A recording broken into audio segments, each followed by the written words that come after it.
Hey guys, hey, I appreciate the likes. Hey guys, how are you? Hey, it ain't going too bad. Ain't going too bad. Just finally getting in for the day.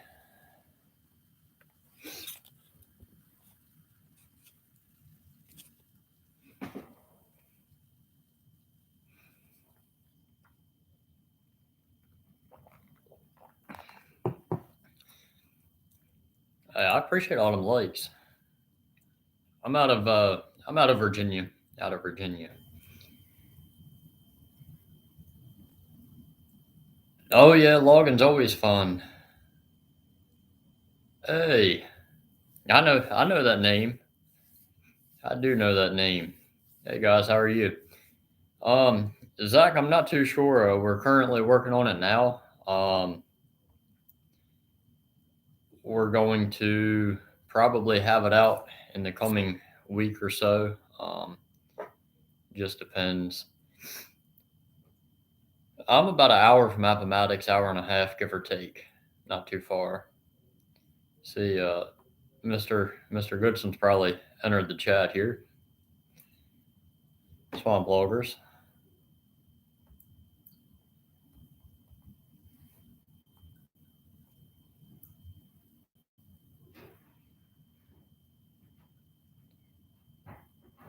Hey, I appreciate it. I appreciate it, Zach.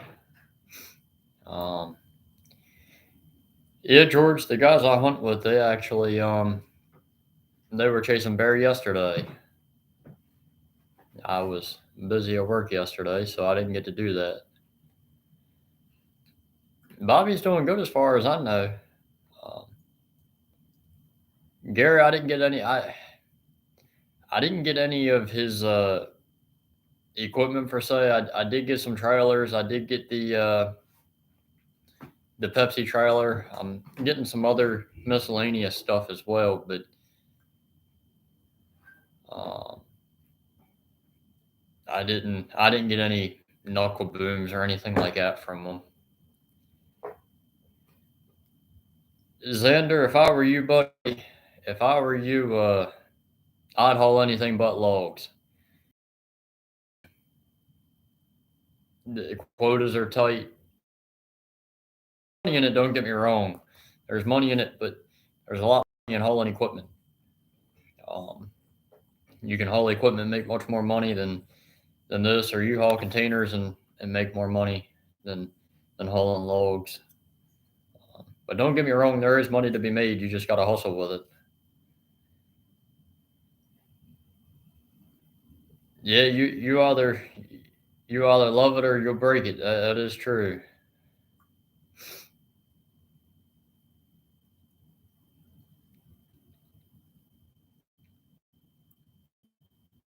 Um,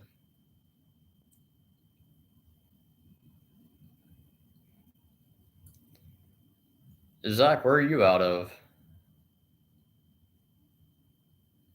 Hey, Michael, welcome to the chat again.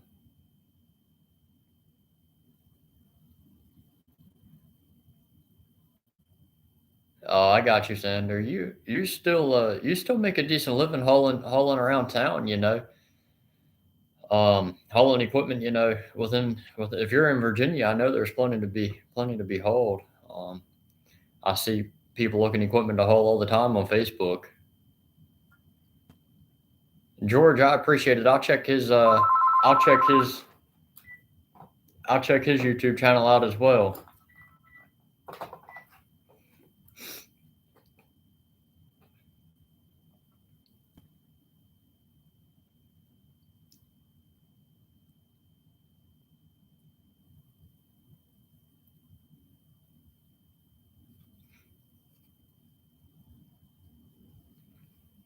But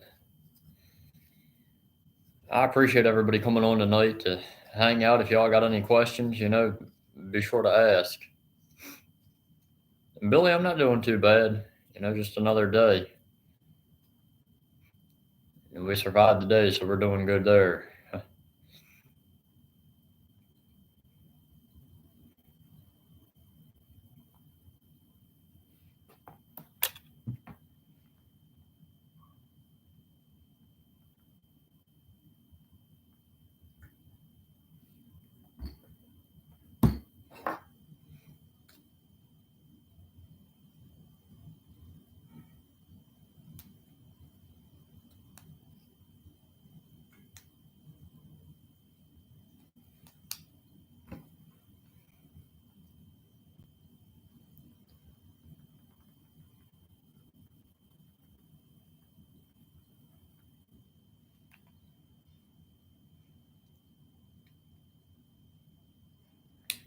Xander, I'll tell you, man, Xander, I'll tell you, it's easier to have your own trailer in this whether you're hauling equipment, whatever you're hauling, you always want your own trailer because you control everything with it. If something ain't right with it, it's on you to fix. It's not, you waiting on somebody else to fix it. Um, in the logwoods, I personally firsthand experienced loaning a trailer out or renting it out to a contract truck, and um, it just didn't go. It just didn't go the right way for either one of us. That's not something I want to get into doing again without an actual contract. I learned a lot with that, but you know, basically, I would, if you want to get into it, I'd get into it with a truck and a log trailer if that's what you want to do. You buy a cheaper log trailer and just get it going. That would be my advice. I don't know of anywhere to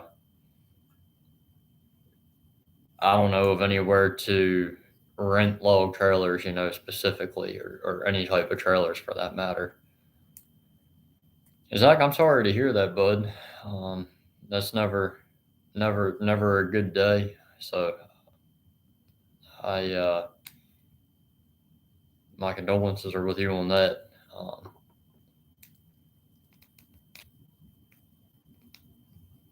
Gary, the majority of my timber I cut, I buy out. I buy from landowners. I've probably contract cut for a forester out of my time in business. But this time around, I'm not going to be contract cutting for anybody that I'm aware of at this time. I've got enough timber bought up for the year to basically move forward, on my own timber. MSO, yeah, I'd definitely be down. Give me a shout. Let me know. We can plan something. That's no problem at all. I'd be more than happy to.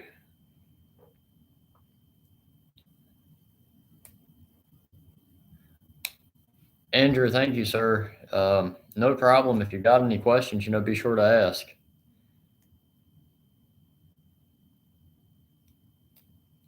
Xander, 5,500 for a log trailer in this area isn't too bad. You could probably go with a little bit cheaper trailer if you wait long enough. The unfortunate thing is right here around Christmas time, some folks are looking to sell stuff on the cheaper end, so you can really find good deals around this time. Um, and just make sure that you know if you're just going into business, you got to make sure you know what you're doing. Um, you can't you can always make a decision, but you just got to make sure that you check everything over good. And you know one little mess up, don't basically you don't want to get candy eyes. You don't want to just run in and buy the first thing that you see just because you want a truck or have to have a truck just because you think it's cool or whatever. You take your time. If you take your time and buy the right truck and trailer, you'll make a lot of money. You rush things, you'll overlook some important things and end up with a pile of junk. And you can end up with a pile of junk in a hurry in this industry. Google Translate at the bottom. I'm not sure of your name, but the entrance is fixed. Some truck drivers can navigate that entrance fine. They've actually navigated it when it was not as wide as it is now, when it was more narrow. Um, we can't make a runway airplanes. That's just not something we can do. We can't make them as wide by a permit, and within our permit, we're allowed X amount of feet. We also can't encroach too much on the right hand side because there's a fence there that has cattle in it, and it's a very nice wooden fence.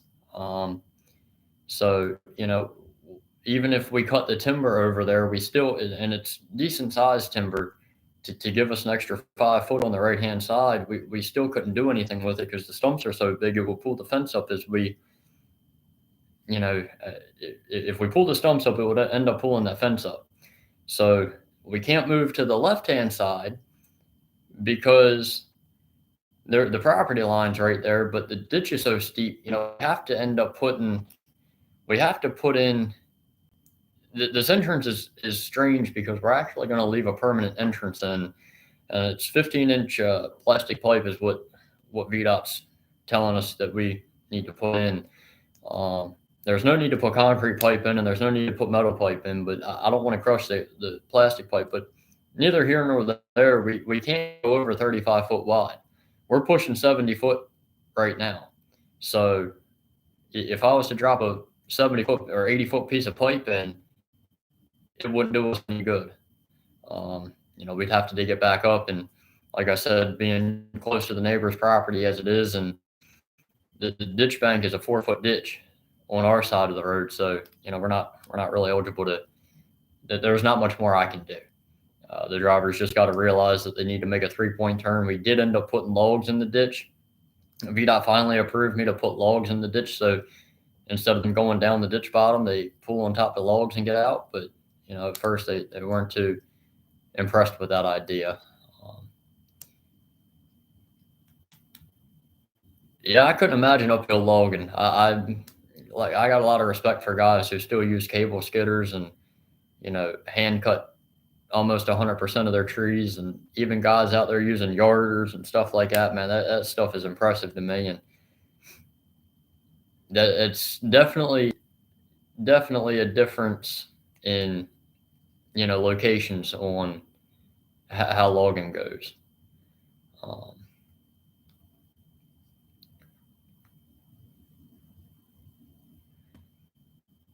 Andrew, I have zero advice on climbing trees. I can barely use a climber tree stand for deer hunting. I can get it done, but it's not. So I'm not a tree climber by any means. Maybe go work for a line clearing company and tell them you want to be a climber. That might be my best advice. But if you want to do CDL driving, just go to driving school. But the biggest advice, at least here in Virginia, if you go work for a farmer and if you go work for a farmer, you can drive a farm use truck, so tractor trailer with farm use tags, but no CDL. So a lot of guys here in Virginia go do that before they get their CDL, so they get enough experience, and it makes getting the test a whole lot easier, all that good stuff. But as far as I know, that's the best advice I can give. I'm not a climber, and I don't ever probably want to be one. Hey, good morning from Germany. Good morning.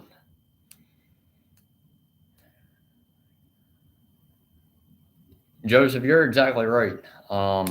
If they are experienced, they should be able to do that. The biggest thing that I've noticed is people just get in so big a hurry these days that they forget to think.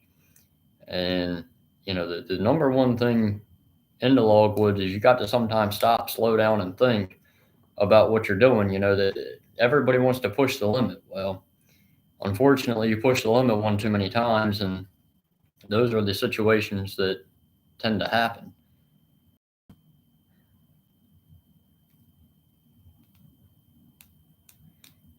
Dawson, some of the words do get missed in that. We do try to go through the videos and edit that stuff out the best as we can. You got to understand that we're all guys in the woods, and we also understand as us. We understand that we shouldn't have that on there. But in the heat of the moment, we forget that there's a camera there. There hasn't been a camera, following us or following most of my guys for their entire lives. I've never had a camera follow me until now, and it's definitely a learning curve.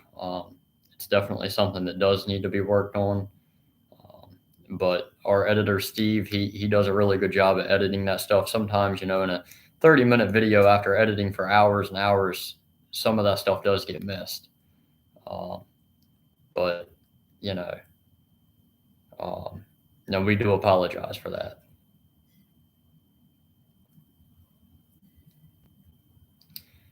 MSL Logan, I appreciate it, buddy. You hit me up. I don't know. I'll go on one of your posts and comment my email, your recent one. Email me. I'll send you my number and we'll get together. But I appreciate you joining in tonight. Or if you comment your email to me, I'll send you my number.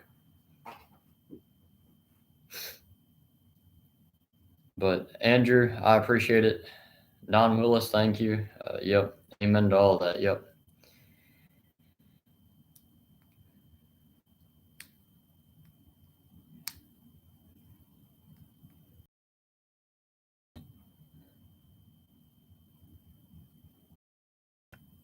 Andrew, I appreciate that, buddy. All the support that I've gotten so far has really been, I've been blessed by it. It's all been good support. I've got some negative support out there, but everybody does.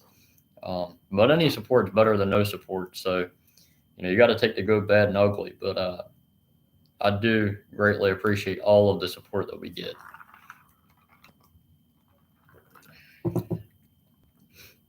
We've got a couple big projects coming up. I know the last live that I had the other night. A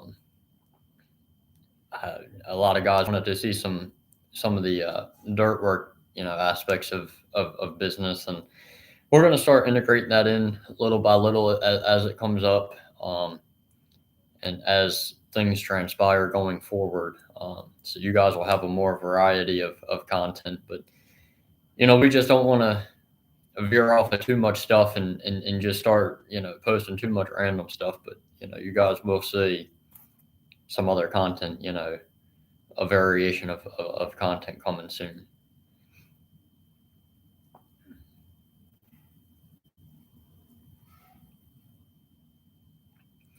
Xander, right now we just do logs. I do grinding as well. We do grinding as well for like the stumps and stuff on clearing jobs for commercial stuff. Um, I looked into getting into chipping. The issue with chipping is there's no market right now. The market's pretty flooded. Like I said in my last live, the dealers, which is like a timber buyer that contracts a logger. So the timber buyer owns the timber. They just contract the logger and pay them pennies on the dollar basically to log it for them. They basically give you all the chipwood for free. I mean, they don't give you the pulpwood, but any tops or anything like that, branches, stuff like that, you basically get the chips for free if you chip it well.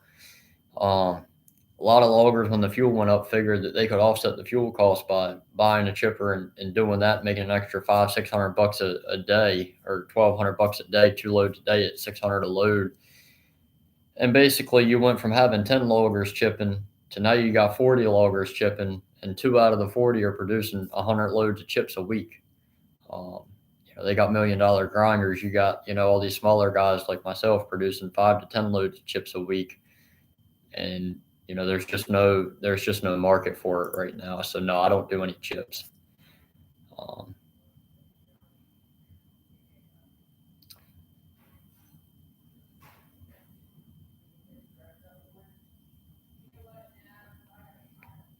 Eric, I appreciate that, buddy. Winston-Salem's pretty good. I haven't gone to Carolina much for business, but I appreciate the kind words, and if you ever need any advice, let me know. I'd be glad to give you some. What part of Southwest Virginia, Don? Alberta, you don't miss much, man. It's a small town, real small.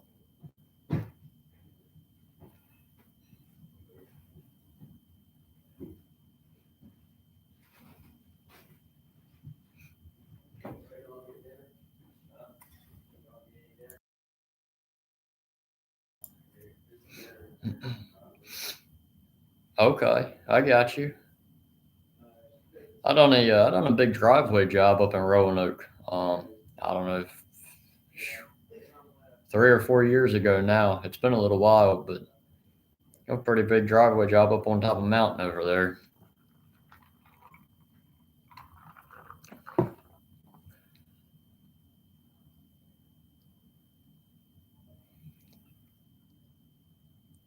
Yeah, Xander. How long ago? It was probably he probably hauled it to Calhoun Mulch.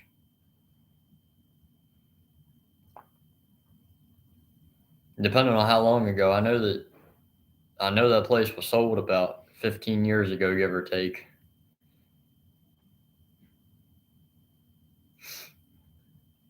But that's one. Yeah, their shop is about 8 to 10 minutes from my house. It ain't real far.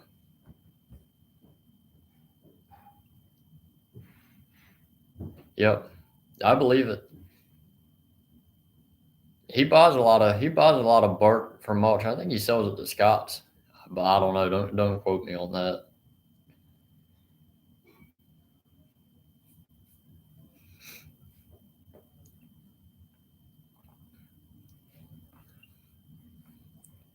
But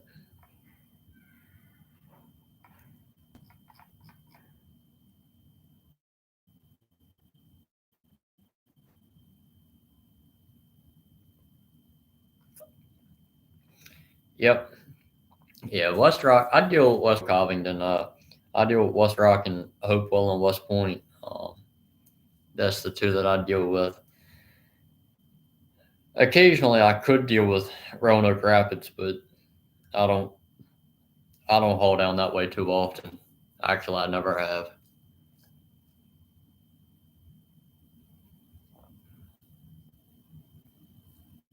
Oh yeah, yeah. Sawmill jobs are hard. Stacking lumber is one of the more harder jobs in the sawmill business. I've never hauled a Campbell lumber, but then again, I've never done any logging out that way either. All my stuff goes north.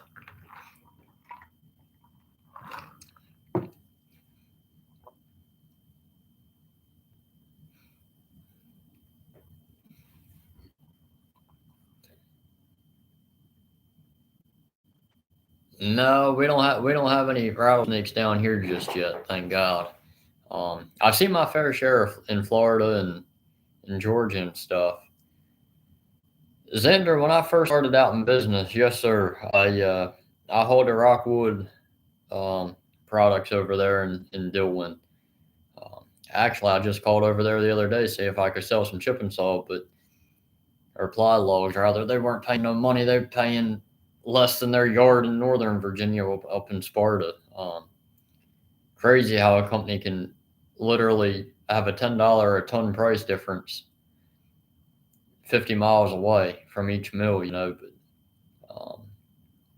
yeah, I've hauled a deal when I first started out in business, and I was doing a clearing job over in Dillwyn actually, way before I even thought about buying logging equipment. I'm talking probably 8 years ago, 9 years ago, but I haven't hauled anything over there since.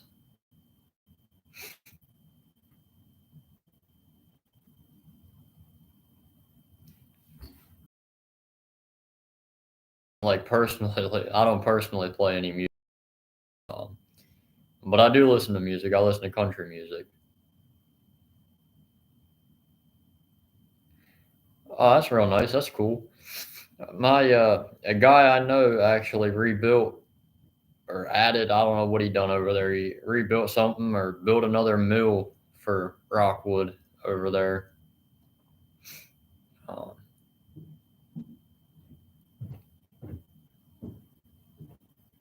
but that was like I said about 8 9 years ago that he done that.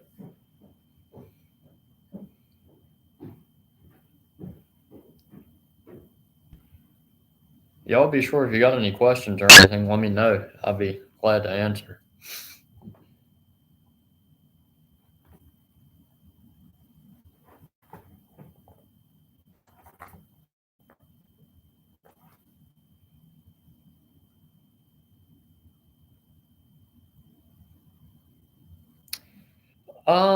Don, too sure. I'm not chasing that. I'm not chasing it down. I appreciate it, but I'm not chasing that down. If they come after 1 million, it happens. It happens. But I think with there's a difference in editing and what we're trying to do compared to what's on TV. Um, and I think that with the content we have now, I think that if we had more than the couple of guys filming that we do now, I think that we would have more content. I think we would have enough content with what we've got to basically, do TV. But the editing and the way that we have it set up right now, we're not really trying to make it into a TV show on YouTube. I mean, if it goes that route, it does. But we're trying to show the raw aspects of things. We're not trying to have made up content. We're not trying to overproduce what we do. We still want that raw, content out there pretty much. Um, let me,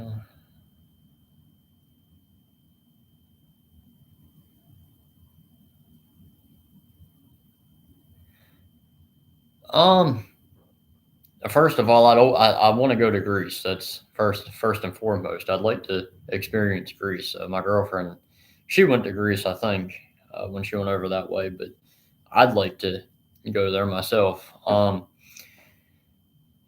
Logging is difficult in all aspects, no matter if you're doing, logging like we do, or you're doing logging in the mountains, or swamp logging. Whatever you do in the logging industry, it's definitely challenging. I wouldn't say that it's difficult per se. It's challenging. Um, some days are more difficult than the other, but once you get the hang of it, I think it's pretty good. In my opinion, if you're coming here from there, and you're looking to get into a trade, I would learn to do pipe work on a utility crew and become a foreman, um, over logging. That's just my opinion. Um, if you have the ability to lay utilities, uh, I apologize if the audio is breaking up. I might not have good internet. Sometimes the internet goes out here.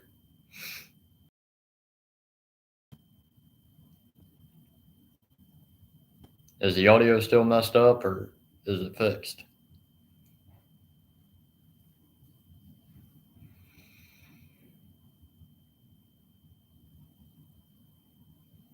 Any word on the audio?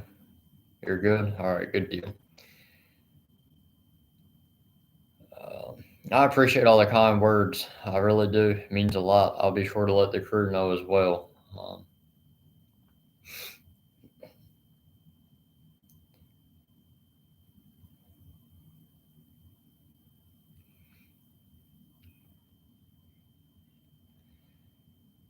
110.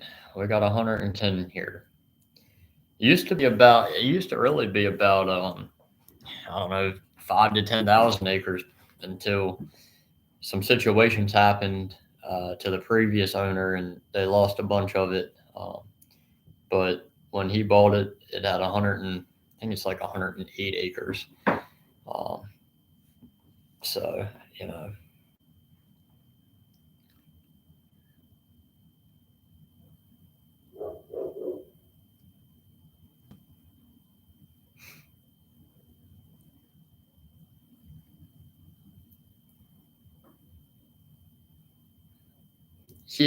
yeah. I think that we're getting that resolved.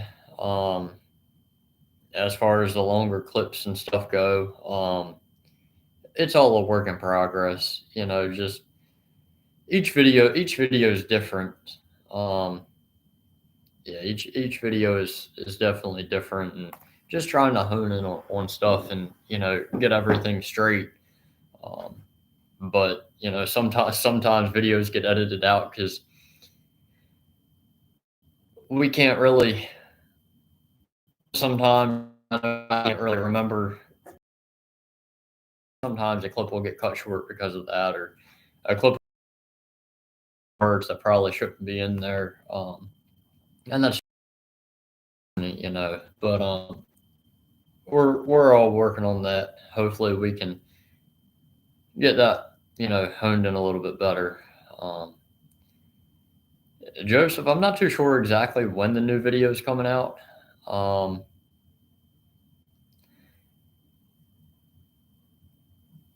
you know,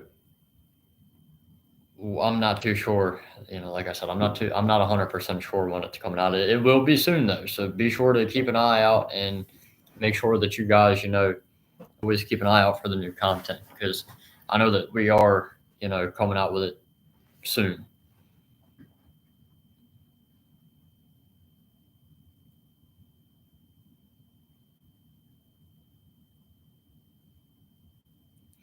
Oh yeah, Don, absolutely. That's the goal. You know, we understand that. We're actually right now we're shooting a lot more logging aspect of it. Um, we've had a few little breakdowns here and there lately, but um, we're getting that stuff sorted out. But yeah, in the coming videos, we're also showing more of the logging aspect of it and stuff like that. And um, once we really get going, once we really get going with this, we basically these first few episodes we were just all getting to know each other, and once we all get to know each other, and I think we're at that point now. Now, it's going to all start coming together a whole lot better. Um, you know, I think that our relationships of knowing each other, like the camera, like that, is definitely that really plays a big factor. Some guys don't want to be on camera. Some guys don't want to talk on camera. Some guys just act, strange about it. But it's all because they don't know the guy holding the camera. And I totally get it because, at first it was strange to me, but um, we're getting there.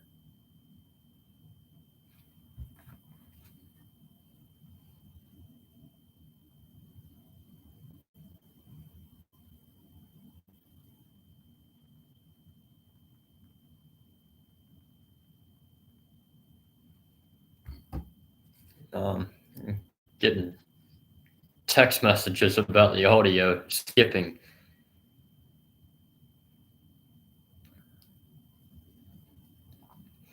Yeah, Zender, absolutely. I got a need for one now.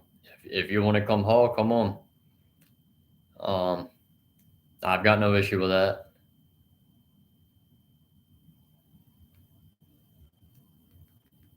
Yeah, Andrew, I got two great Pyrenees. One named Dozer, he's a male, and one named Maggie.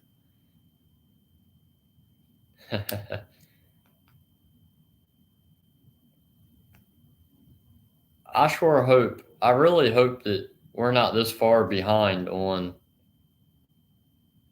audio because the dog barked a few minutes ago. So I hope that we don't have that big a lag time.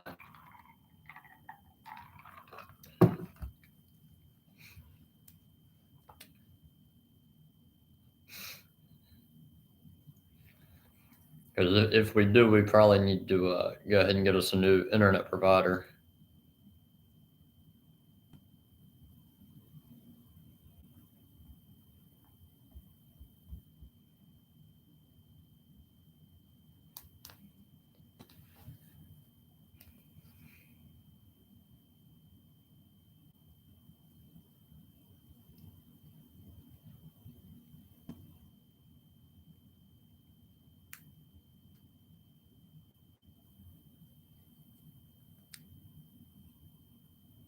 Now that's exactly right. I mean, I totally understand that. Um, you're onto something with all of that. You have it right. You got it down to pretty much a good science. And I think along the same lines as what you're saying there. Drew, I have no idea. I'd have to find out what internet service we have here, but I got to find out what service we have. I know that it used to be really, really good, and then it got it got bad there for a little bit. But I had to come out and cut a tree down or move something. I don't know what they had to do, but hopefully it gets better. You froze on mine. Well, that ain't no good. Don, you're good, man. I enjoy the comment and responding.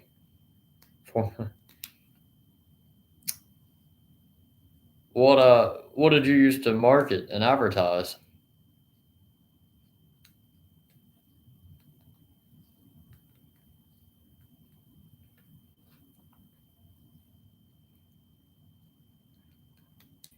I'm from Virginia, bud.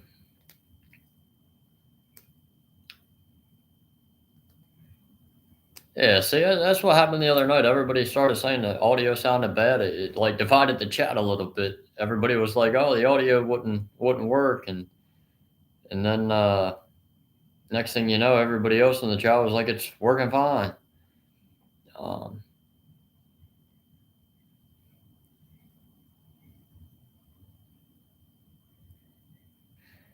yeah, Brian, you would think that you would uh you would have good internet with Microsoft doing what they're doing, but it ain't the best.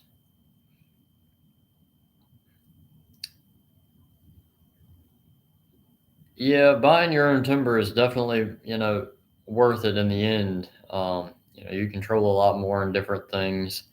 So that's uh that's definitely the route that I'm going to continue taking. Alberto, I appreciate it, bud. Appreciate the kind words.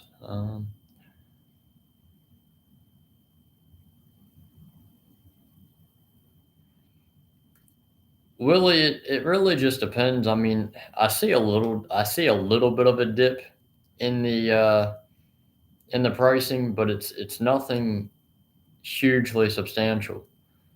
Um, the biggest thing I see an issue with is the overproduction in the timber industry, driving the prices down. At least on this end, you guys actually are in a different realm of logging. I know a few guys down here that actually send grade hardwood to mills up in Ohio and PA and stuff, and they can afford to send it up there because you guys pay so good. You guys do things a lot differently in a lot of places than we do. You guys still hand cut, use cable skidders, and a knuckle boom with no delimber. So you do your logging outfit up there definitely is cheaper to do than us down here, but you're not putting out as much timber, so your prices up there are a lot better off, than they are here because we use a three machine setup and one guy hand cutting when we need them, but you know you guys are one and a half two machine operation. What I mean by that is your skidders. I consider that like a half a machine because you still have to get off of it and cable the trees up. I mean, sure, it's a machine pulling it up and all that good stuff, but you still have to manually hook your cables up and stuff. Um, to where ours, you back up to the tree, you drop it, you basically use the lever and your buttons on it, and you pull it up and you go. You never get out of the machine until you got to limb the tree up if it's a big hardwood. But we got three machines in the woods plus a ground guy. You guys up there pretty much got two machines in the woods and a ground guy or two, but your production rates are nowhere near what ours are. You guys probably doing 40, 50 loads a week, for a big time outfit. And I'm just guesstimating. I don't know for sure. I'm just guesstimating 40, 50 loads for a decent sized outfit to where a decent sized outfit down here is doing 100, 115 a week. Oh, that's nice, Don.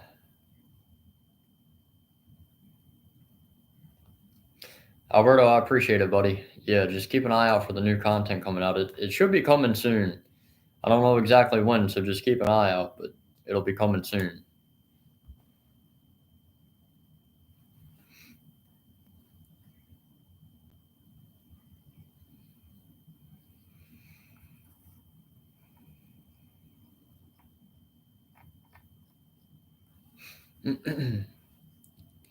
But we do have some pretty interesting stuff coming up here in the near future. So be sure to keep an eye out for all that stuff.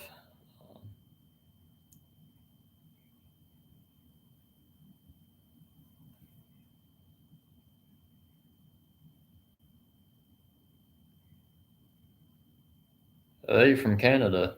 What part of Canada? Hey, buddy, how are you? What part of South Carolina you? Oh, from York. How far is that from like? What's your next big city?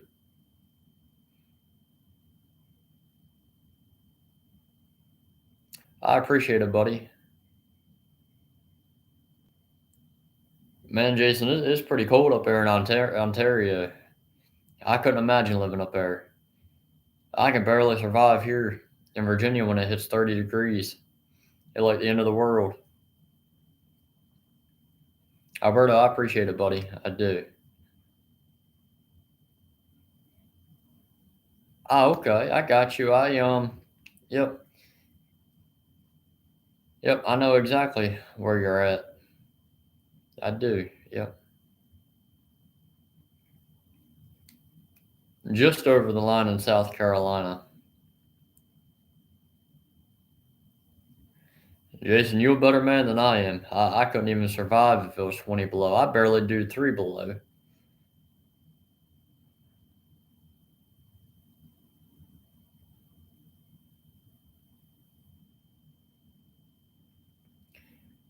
No, Willie, you need to find, if you hire a consultant, if you hire, at least in my opinion, you hire a consultant. What in Virginia, we can go to the Department of Forestry and you can go to them and let them consult you for free. I believe it's free. Um, but they'll basically come out, cruise your timber, and give you a rough price, from what I understand, and that's free. But if you hire a consultant to basically put your timber out for bid, do X, Y, and Z, you got to remember, man, they're taking money from somewhere. They're not broke. They're not working for free. They're not a charity. Um, so always remember that their money is coming from somewhere. It's not coming from the government. It's coming from you essentially. So the more that you can do on your own, the more money you'll make. So if you find a good, reputable, honest logger, and you go out there and you hire them to cut your timber, that's a lot better off. Um, you know, or you could call in 3 or 4 different logging companies and tell them you want to get a bid and let them give you a bid on it. And then, you would have 3 or 4 prices, but stay away from the consultants because they're just a dealer. All they're going to do is just, they're just, like I said, a dealer. Um, they're just going to take money from you, essentially. Not in a bad way, but, it's just somebody else that's taking money out of the timber that you have. Uh, the comment about firing the driver that put the truck in the ditch, I've seen it before it got removed. Well, I didn't necessarily fire him, but I didn't necessarily keep him. We pretty much had a mutual agreement that he was going to go work elsewhere, um, and that's that's basically that's basically the end of that. He does not work for me at this time, but we had a mutual agreement that he was better off not working in the logwoods at this time.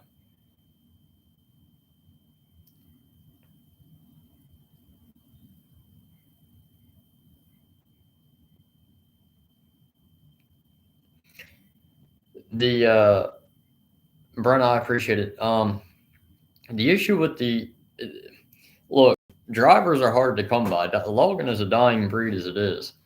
Um, and I've commented back a few times on this, but everybody deserves a fair chance.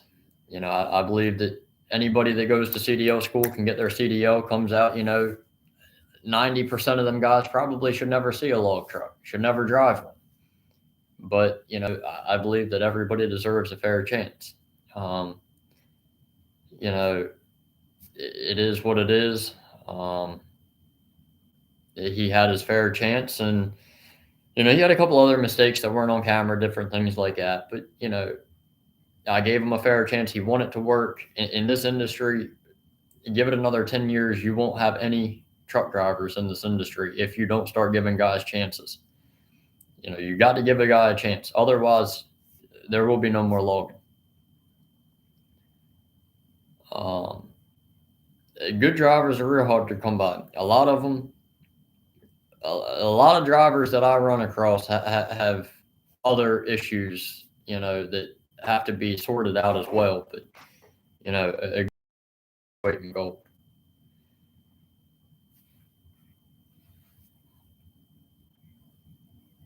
Sean, I appreciate it.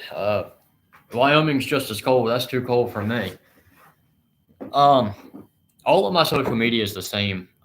If you actually search the YouTube name, not Log Life, but Backwoods Loggers of Virginia, you will find us on TikTok and you'll find us on Facebook. And oh boy, um, ooh, oof, I need to answer that, but I can call him back. Um, Hi Rachel, how are you?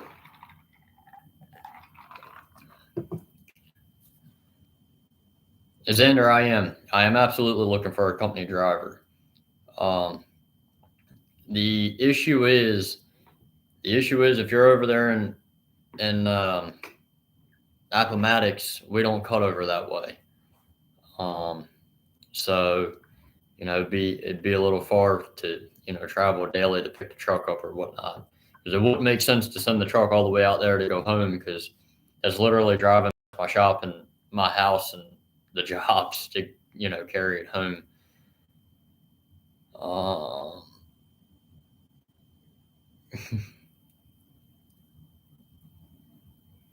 30 below, man. That's ridiculous. I more power to you. That's just, yeah.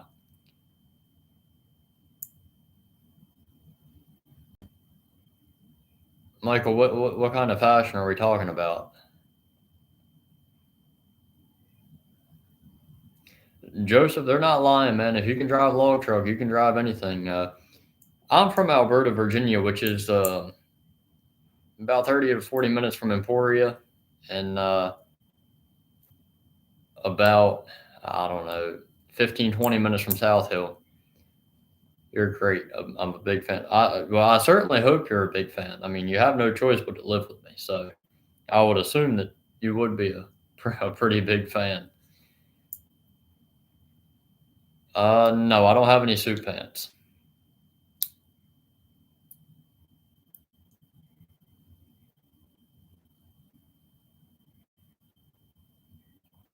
Yep, I live about 15, 20 minutes from South Hill.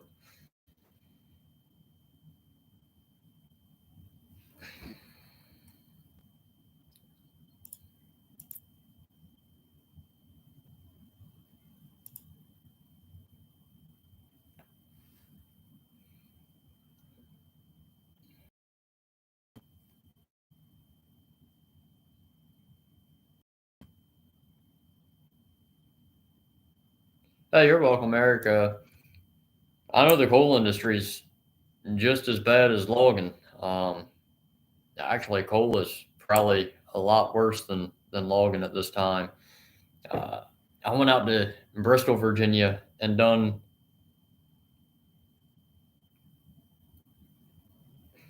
I went out to Bristol, Virginia, and done a big grinding contract for the state of Virginia for VDOT. And I met a guy that wanted to buy some grindings from me, and he sent his brother-in-law. I think it was a brother-in-law sent in there to pick the grindings up, and he had a coal trailer. He come in there and hauled some grindings, for his brother-in-law. Me and him, his name was Randy. He became a really good friend of mine at the time, and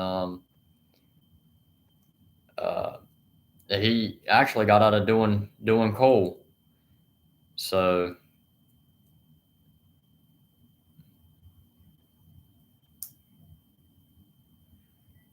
Sean, I still do dirt work.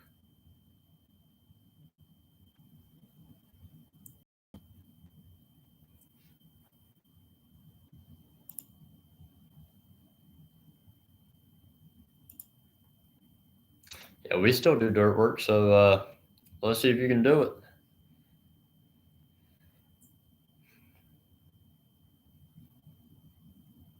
Them comments were a little unnecessary in my opinion, but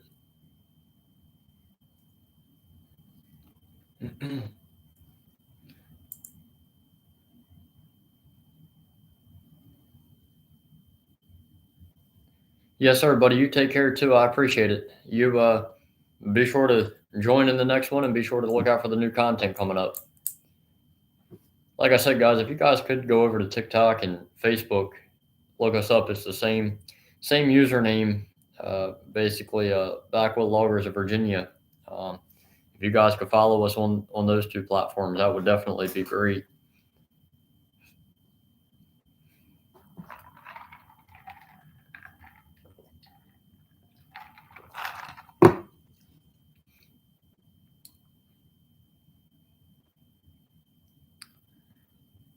Tommy, I've done a little bit of a life story. Let's see, I've done a little bit of a life story. However, not all of it got used. Um, but we're going to continue doing a life story, I think in each episode going forward.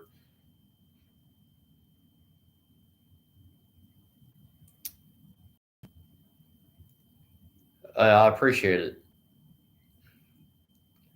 Hey, Jack, what part? Don, yeah, I probably do. I've been holding off on that. I didn't want to come out of the gate and be like, "Oh, here, guys, buy merch." So that's not something that I wanted to, basically come out and look like I was just trying to, put merch out right away. You know, I want to do I want to do that, at the right time, basically. Don, I greatly appreciate that. Xander, we do two per truck. And actually, I've got a pile of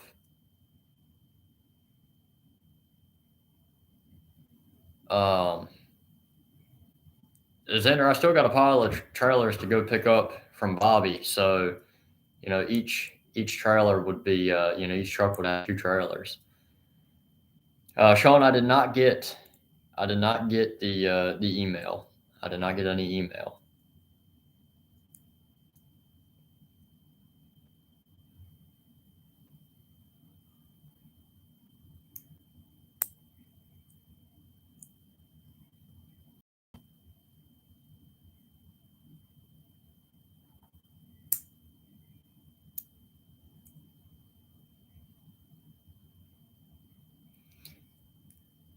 Yeah, Chris, there's definitely money to be made in logging. I'll tell you. And yes, I mean, if I wasn't making money, I wouldn't be in business. That's, you know, it would be a business cut short. And if I start losing money, not now, logging is, I've made enough now. But if I went into logging and started not making money, I would have gotten out. I would have gotten out even before any of this YouTube stuff come along. Um, so that's, yeah. Don, you're exactly right on that. Yeah, we're going to start doing some equipment tours. It's really just, I'll be honest, I don't have enough time in the day to do everything that I say I'm going to do. I almost need like a personal assistant to walk around with a chalkboard and, you know, keep tabs on what we're actually supposed to do because so much stuff happens and we get lost and we forget and it just and then a week later you're sitting there on a rainy day and it's like, oh man, we should have done this and that. Um, but yes, I agree, we should be doing that. Neil, I appreciate it, buddy. Joseph, sometimes I do, but not of late. I'm probably going to start posting shorter videos on TikTok. That's probably going to come. We're going to we're going to be posting a lot of different things on Facebook as well. So following those two would definitely get you guys some more content.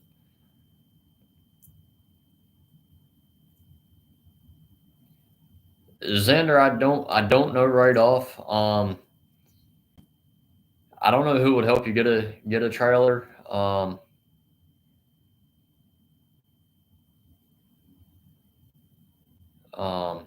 but you know, I'd be open to working out a deal with you on one of my trailers, potentially, or buying one and basically renting it to you. I don't really want to get I don't really want to get back into renting trailers or loaning trailers or anything like that. But if I could help somebody out, I can get my attorney to basically draw up a contract to where we, you know, are both in agreement. Trailer belongs to me till it's paid off. Any repair stuff like that, depending on what it is. Um, I don't know. I'd be open to it, for the most part. But SLC Farms, yeah, in a sense, I just started. In another sense, I've been in business, excavating business for a while. That's it's it's a double edged sword when it comes to that stuff. But yeah, I'm just taking it slow. I'm buying up enough timber to keep us busy. Probably got about a year's worth bought up now. But hey, Drew, I appreciate it.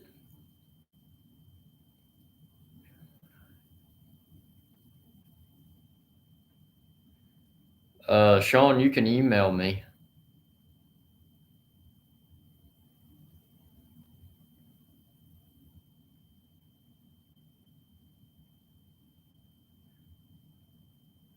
Hey, SLC Farms, you have a good night too, buddy. Appreciate the kind words. Be sure to look out for the future content. Um, Sean, you can email me. I can. Let's see if I can type right.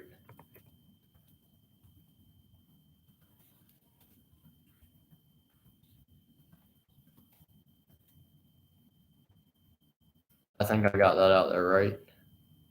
No, I did not. Hold on.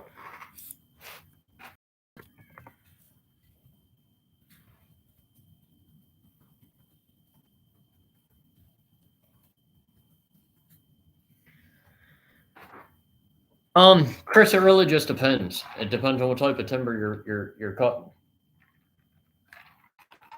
I believe that bottom email address is right. I butchered the top one, so don't worry about the top one. But Chris, it just depends on what we're cutting. Um, you know, it varies. Hardwood's paying decent right now. I like to buy a lot of hardwood timber. You can really lose a lot of money in hardwood. Don't get me wrong, because you think the timber looks good standing, but when you cut it, it's not good. Um, we've run into that a time or two, but it hasn't really set us back too much. But hardwood we hardly ever go on quota, so I like cutting hardwood over pine. Edward, I appreciate it, buddy.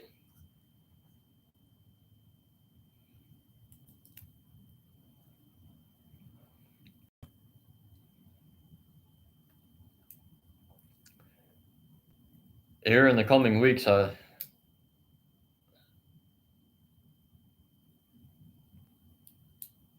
if I signed off with timber, what do you like a tree falling, or what do you mean by that? Here in the coming weeks, I got to go down or days. It could be coming days. I got to go down and pick that Pepsi trailer up that I bought from Bobby.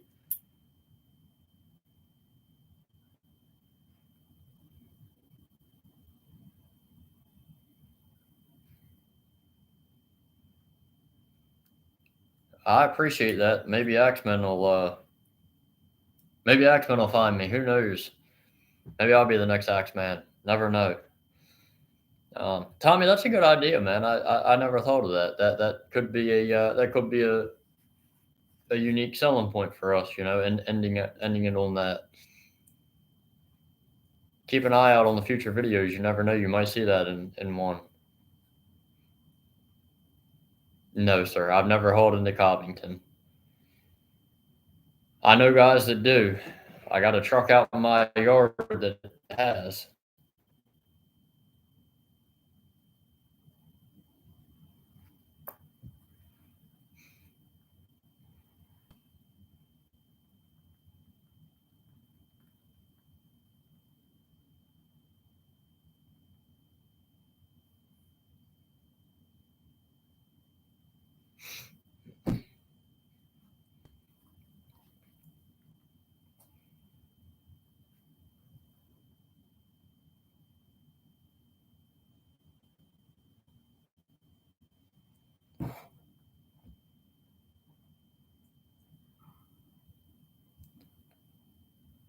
Um, Chris, the pulpwood price is about the same.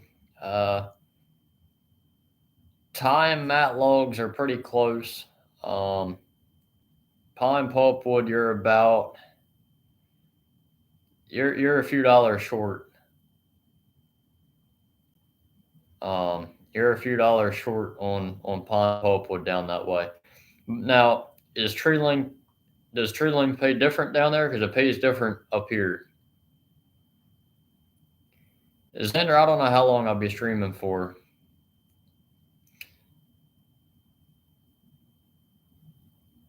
I got you. I got you on that. No, I appreciate the kind words, buddy.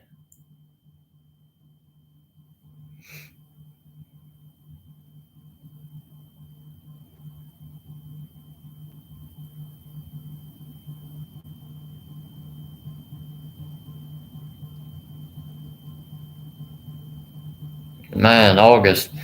Bad thing is I don't drink beer. I don't drink any beer. I drink liquor. Yeah, so far we're 63. I got you. Everything is tree length. Now we sing cut up. We don't, for some odd reason, man. We have terrible luck getting 28 to 30 ton out of tree length hardwood.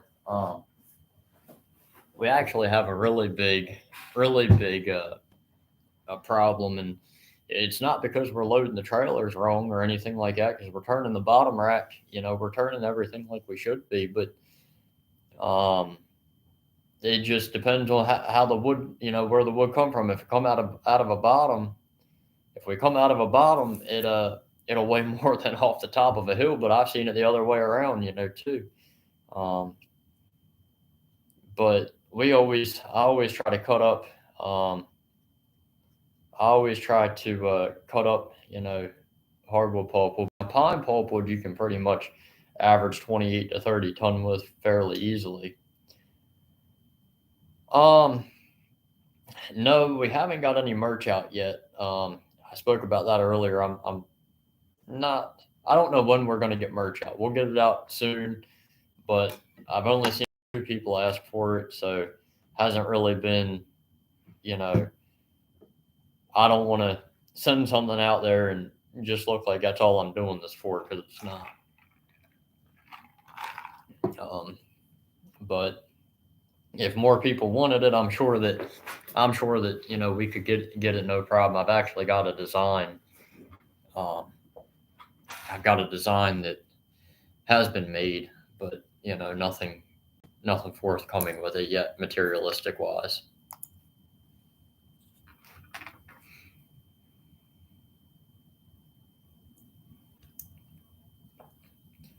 But I do appreciate everybody that's taking their time out on a Wednesday to come and hang out with me. Yeah, our driver situation is still slim pickings.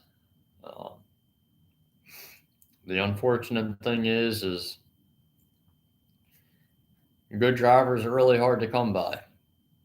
So you'll just have to stay tuned and keep an eye out in the coming episodes. Glenn, I greatly appreciate the kind words, buddy. I do. Appreciate the views as well.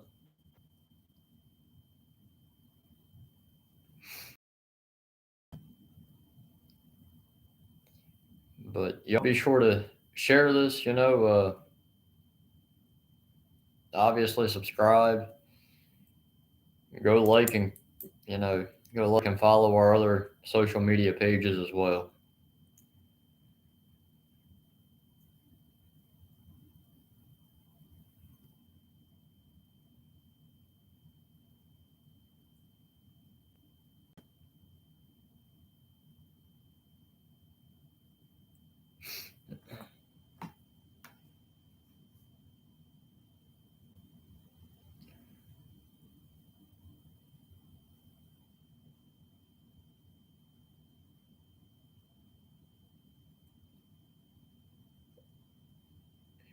Even up the curtain behind me. Yeah, I had a Teams meeting or Zoom meeting, whatever you call it, earlier, and the sun was shining on one side, and I was trying to block that out earlier, but I don't know why the other side wouldn't come around, but I was able to do what I needed to do. That's why it's uneven.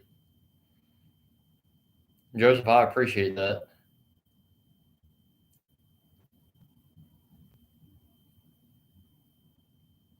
I was getting ready to do something, but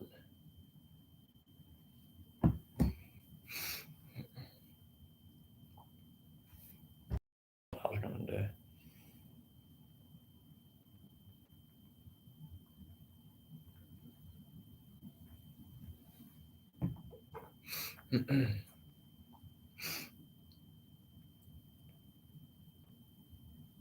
But yep, like I said, y'all just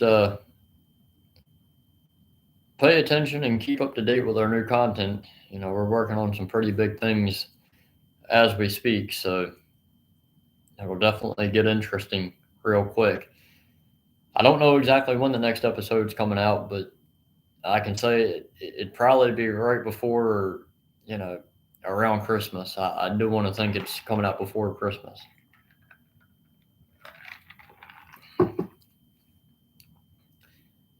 Good night, Joseph. Appreciate you hanging out. Stay safe, buddy.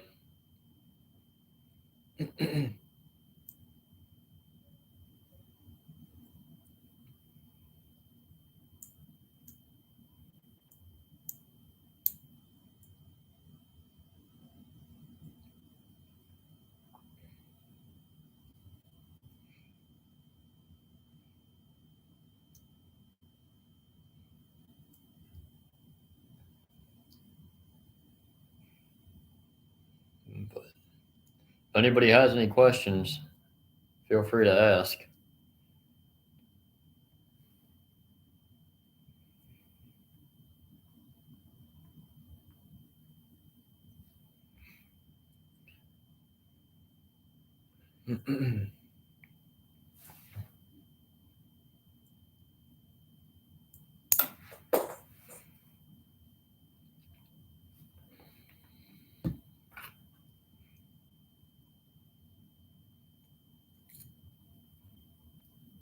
Hey, bud, how are you? As if you weren't just texting me. Hey, if anybody needs to send some pictures or videos of work, I can give you the man's phone number to do it. Hey, Lee, what part of the UK you from?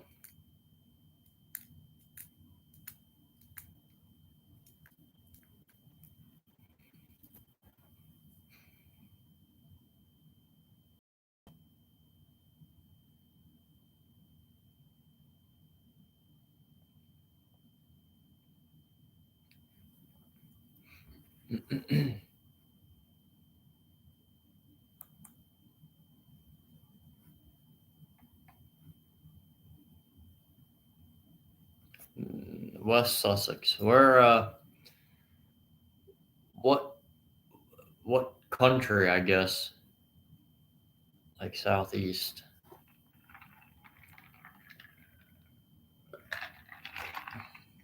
Maybe you already gave me the country. I don't know. I might be wrong on all that, but not too familiar with UK. So I apologize in advance.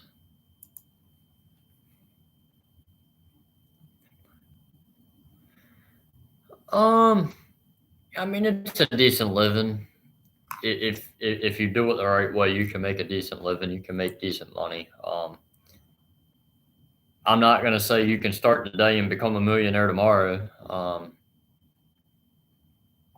There's definitely other options to make more money with less startup costs than this.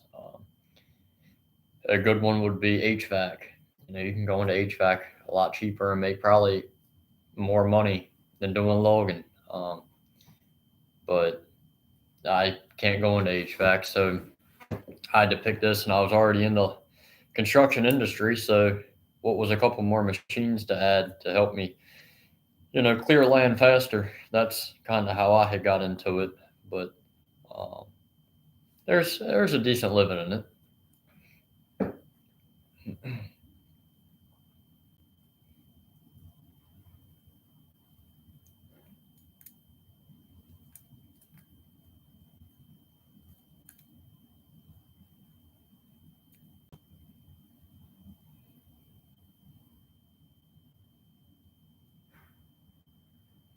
Yeah, if you buy your own timber, there's really good money in that. You get lucky with the overages and stuff like that. Xander, we try to average 4 to 5 loads a day per truck. Um, you know, uh, Chris, you're not wrong there.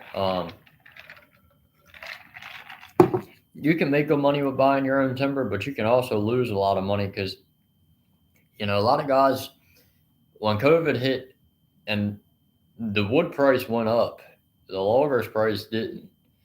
However, the price of the timber on the stump did go up, and a lot of guys had bought timber in that time, and they they were selling acres for stupid amount of money, almost a break even cost. And I guess some guys were taking a gamble of saying, "Hey, we're going to buy it now for a little bit more money in hopes that it continues. That the timber will eventually rise up." Um, Unfortunately, for a lot of guys, that didn't happen. Uh, the timber on the stump actually came down to a record low. 8 to 12 months after all that stuff started. I know a lot of guys that bought timber, pennies on the dollar, but you know, um, buying your own timber can definitely make you a lot of money, but it can also break you too if you buy the wrong track or you overpay or something like that. But there's also, a lot of extra added costs in when you buy your own timber, which is hunting down the tax maps and hunting down hunting down a surveying company come out and professionally survey it so you know that your lines are right to put the issues off onto somebody else. If there ever was one, put the liability elsewhere. But it's definitely and then when you buy your own timber, you also have to pull your VDOT permit. You have to upkeep the roads and paths and stuff to get out. Um, you know, to where a dealer would do all of that for you. You basically just show up with your equipment and cut the timber, at least in my area. Chris, the wood actually here, a grade log mill I deal with here has went down a little bit on their pricing, but as far as everything else, it has stayed the same. Westrock was giving out a fuel surcharge. When fuel went up to like $4.55 a gallon, they were giving you a couple extra dollars per ton, but it was nothing. It wasn't helping. With your cost essentially. Of purchasing the timber. It was just helping with your fuel, but I guess a lot of guys had anticipated wood was going up so high that so would the logs. I mean, the mills would pay more, but unfortunately, that never happened. If anything, they came down a little bit.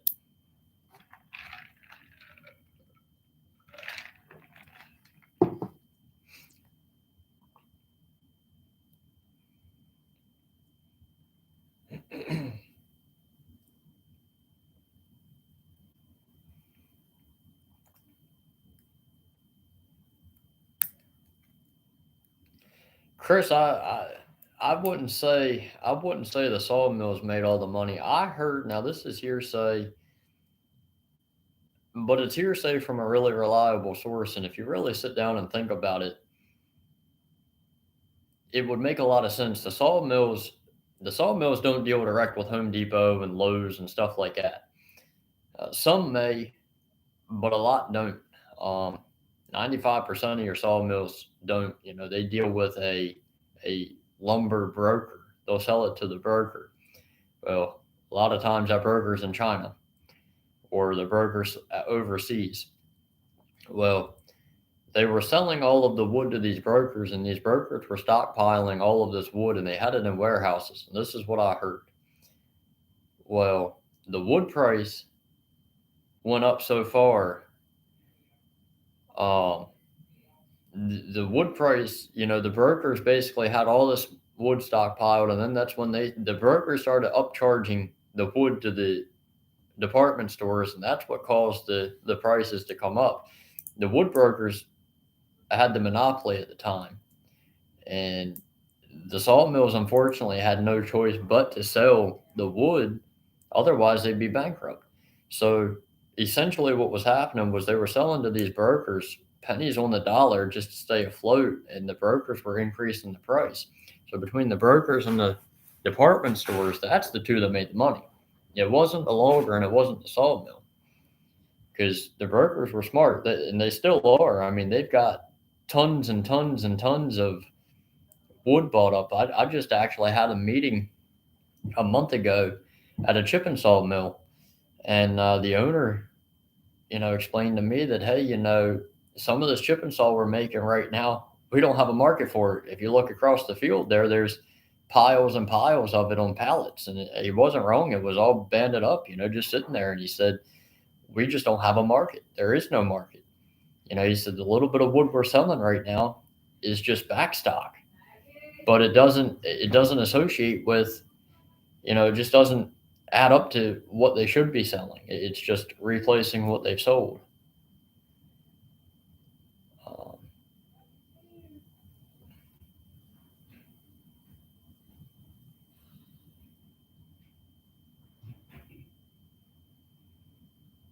hey, Logan, Mike, we're doing. We got one skidder right now.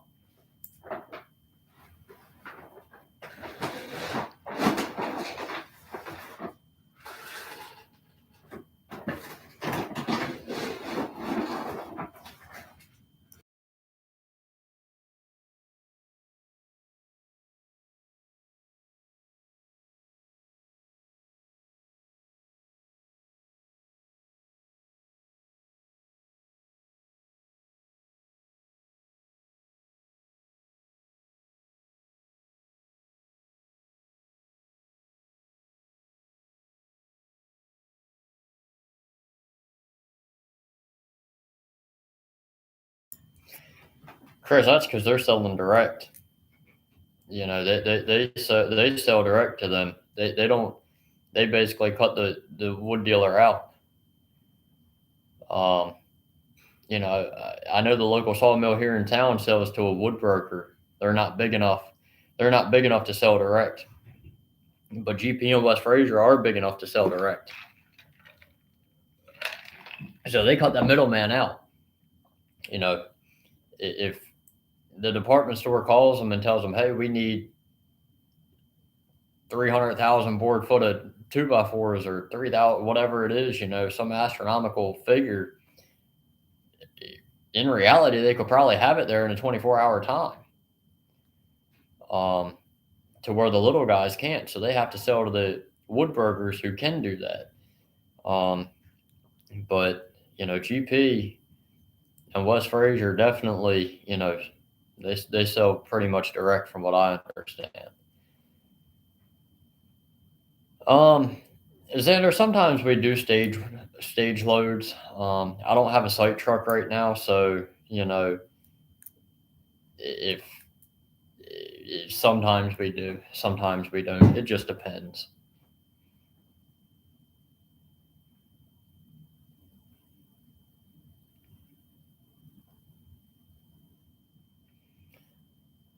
it's definitely.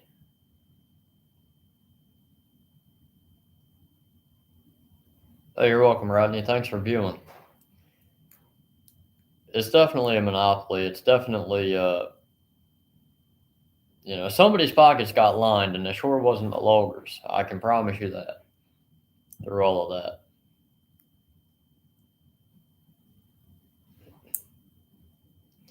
Because during that pandemic and stuff, I was actually cutting timber, so I can sit down and show the price sheets I was getting then and now, and you're not far off.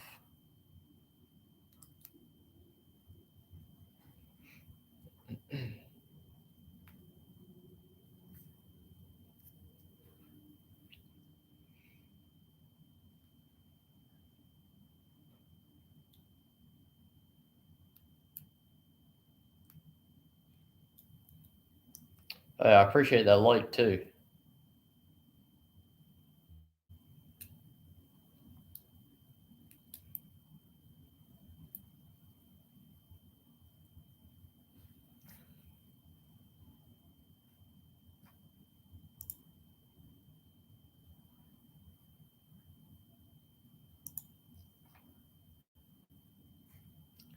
Hey, Jordan, how are you?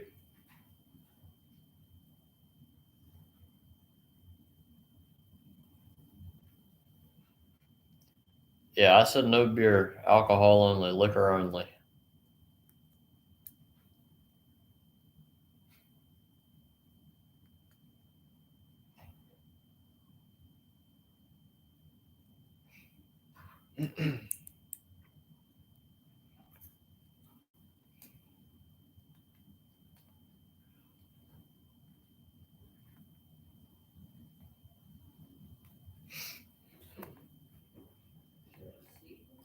But I greatly appreciate everybody coming here and hang out tonight and ask questions and different things.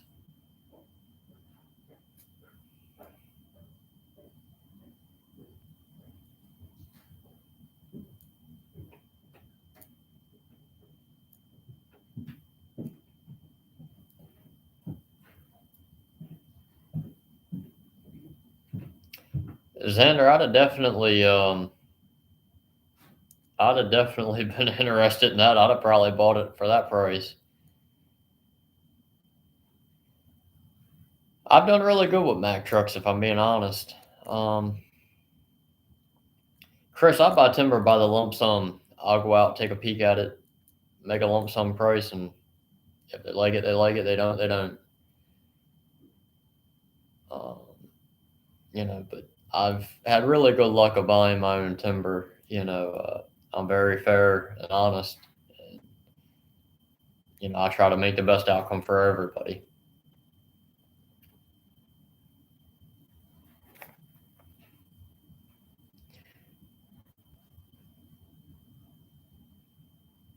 Um, Mike, I've got Are you including the guys in the on the dirt side of things, or just the logging side?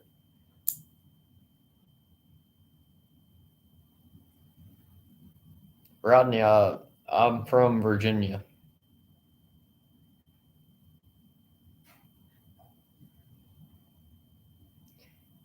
Uh, Crown Apple. Yep, Crown Apple. The logging side, I've got 7.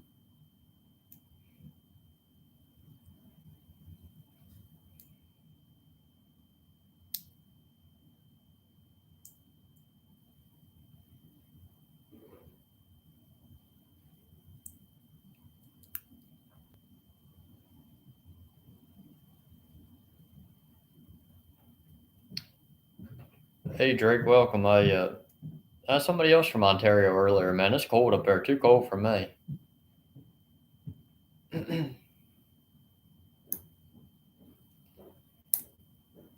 I bought a Mack truck last year. Not last year, the year before. I made my money. I definitely made my money back with it, and I sold it. The rear went out, and a bunch of stuff went out, and we ended up.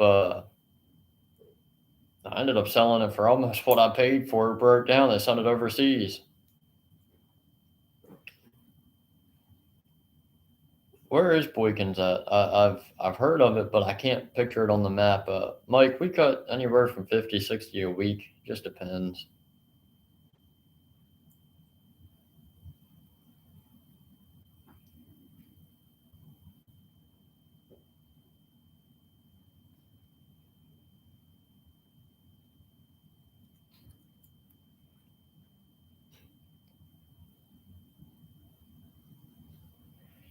Rodney, it's kind of on the smaller spectrum. Um, I've got more. I've got more in the woods just because we cut bigger hardwood.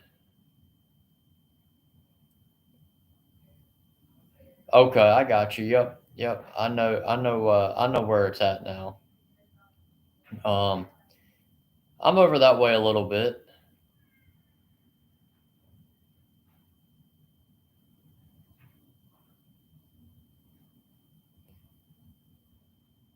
Xander, I'm not going to say anything, too awful bad, but 3 years of sitting in 17K, look, you can if you look down in Georgia, look down in Georgia for a truck. You'll find a nice truck. The further south you go, you look down in the logging towns. There's more logging down south than there is here, believe it or not. If you look down there, Georgia, Alabama, South Carolina, Mississippi, um, you'll Arkansas is a big one too. Um, you'll find the best truck for best truck for your dollar.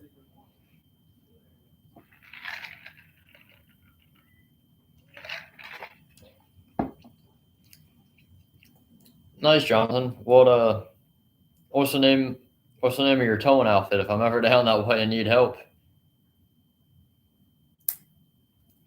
Waco, Texas.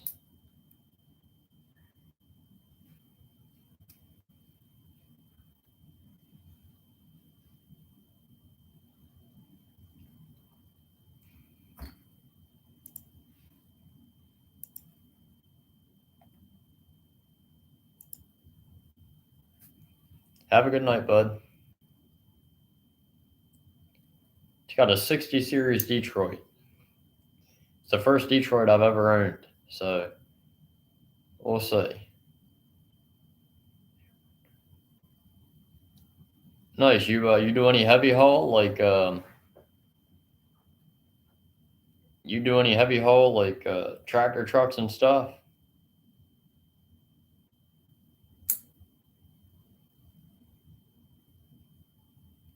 I always need good truck drivers, so come on down here to Virginia. We'll put you to work. Yeah, yeah, I've heard they're good motors. I just know the older Detroits leaked a lot of oil. Um, so that's what made me hesitant. I've got nothing bad to say about it just yet. I've just had hearsay about the older Detroits. That's my only hesitation.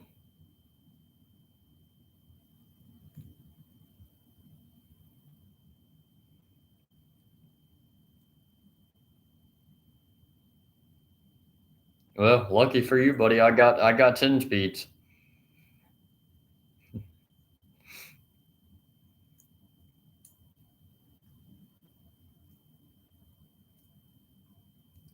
A lot of guys prefer 13 speeds in the woods, but a lot. My Freightliner. Um,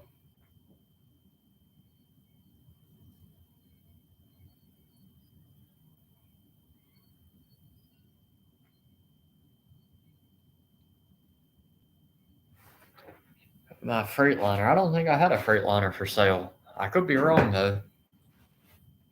I could be absolutely wrong. I don't think I had a Freightliner for sale though.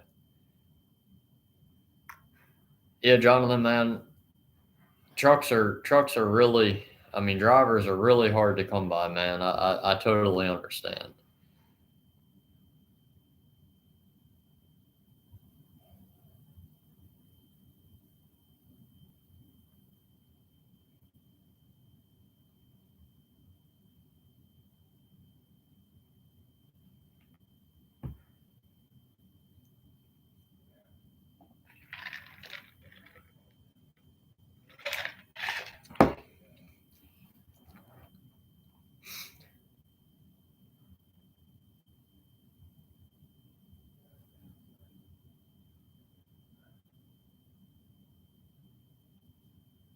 Oh, I got you. I got you, Xander.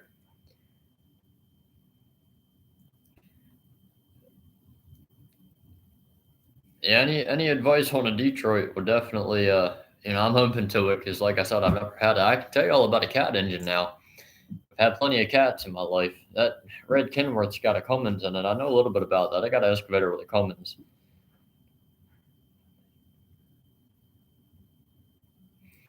Since we don't go out of state or whatever the deal is, I don't know the exact terminology with the ELD logs, but I just know that my drivers don't have to run them.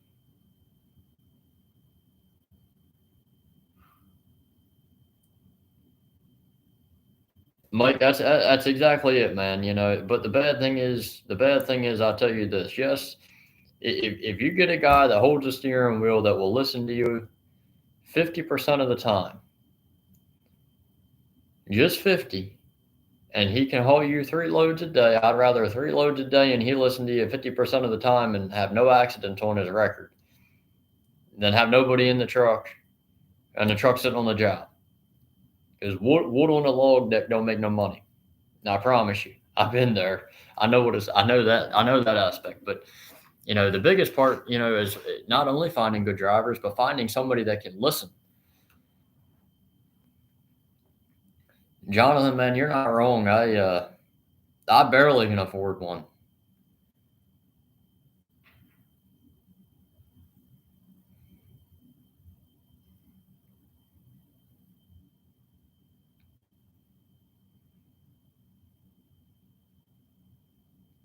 Yep. The biggest thing is, I'm out here, willing to teach and train anybody. I'll take somebody fresh out of CDL school, long as they don't increase my insurance policy.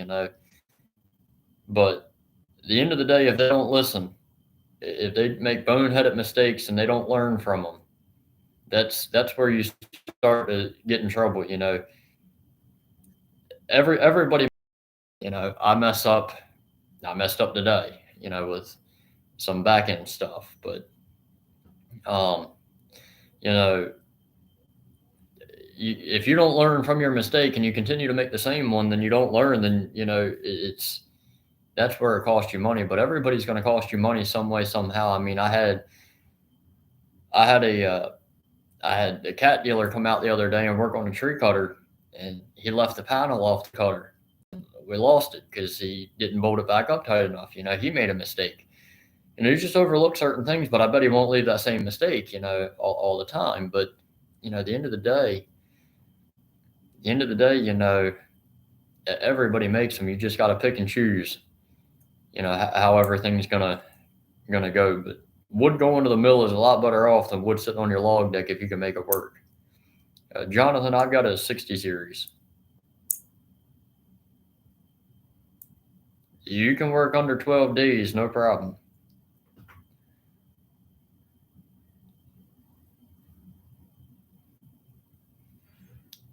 Yeah, cats are good engines. The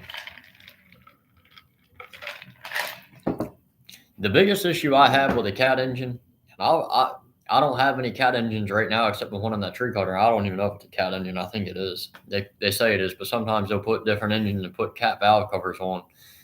Um, but on a cat engine, you have the hand primer pump, and the seal can go bad. I've actually had multiple times the pump itself go bad. I've spent tens of thousands of dollars tracing a fuel issue on one of my grinders, and it was a stupid hand primer pump.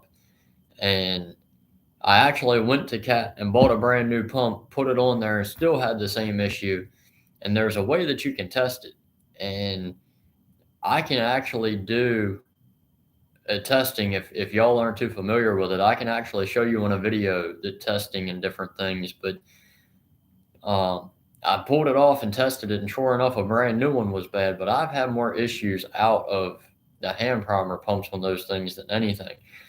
Cat makes, and a lot of cat dealers don't know this, and a lot of cat sales people don't know this, parts people, but they actually make a blocker plate. I got one out in the truck.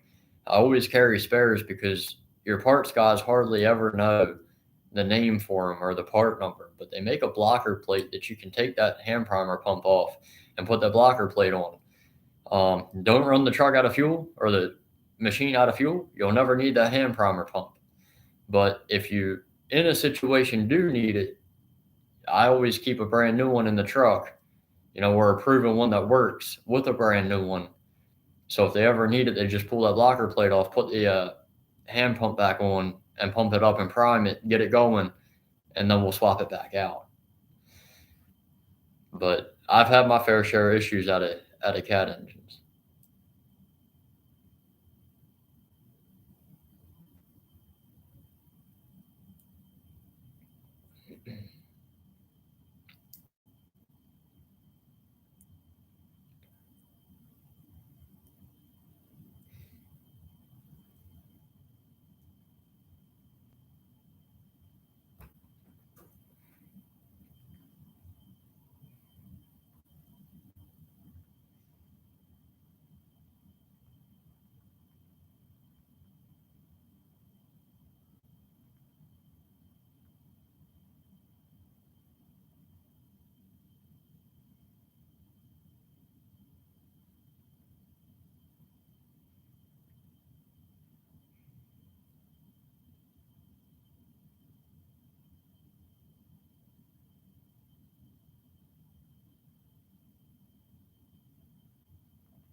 I'm from Alberta, Virginia, bud.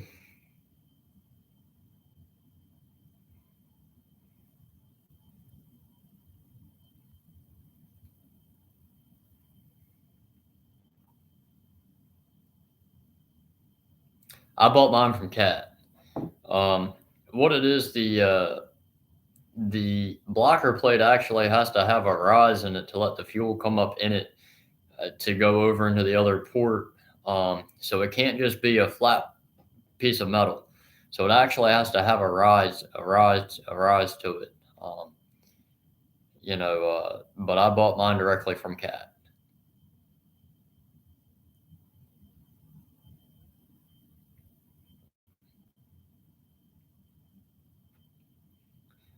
We cut pulpwood.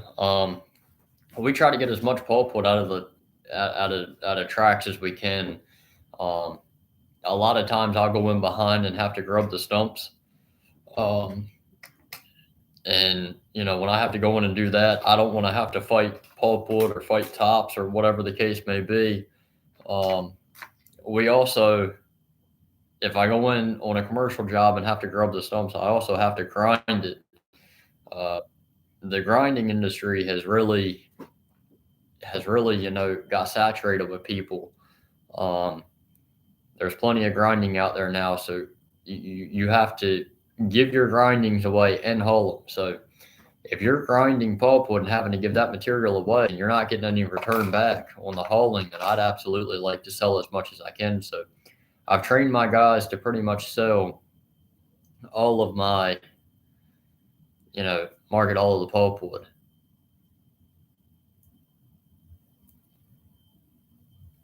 And Matthew, I'm not too sure on that.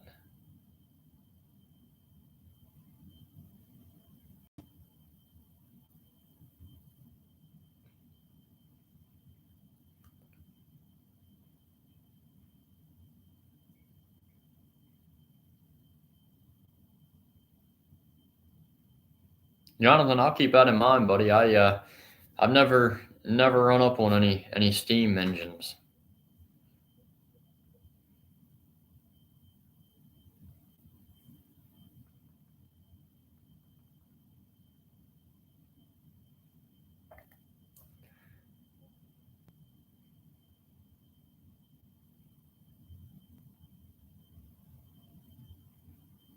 But I do appreciate you guys hanging out for this long. It's been an hour and 42 minutes. Xander, I deliver to West Rock, which sometimes, most of the time, they're supposed to be open 24 hours, but their schedules really vary. I don't mind my guys dropping stuff off late if the loads are there or the loads are loaded, whatever the case may be. If you want to come back and grab an extra load at night or whatever the case is, the mill's open, haul it. That's my motto. The more loads that we haul, the more we get off the deck. That's all that matters.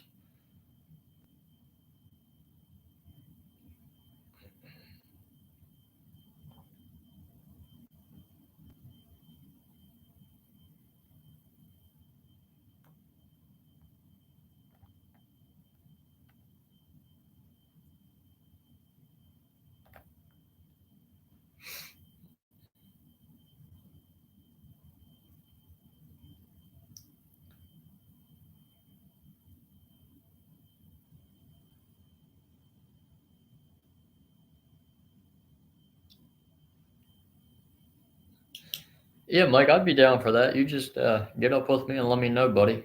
No problem at all. Well, I can get you. I can get you the. I can get you the 10 speed. That's no issue. But the rest of it, I'm not too sure.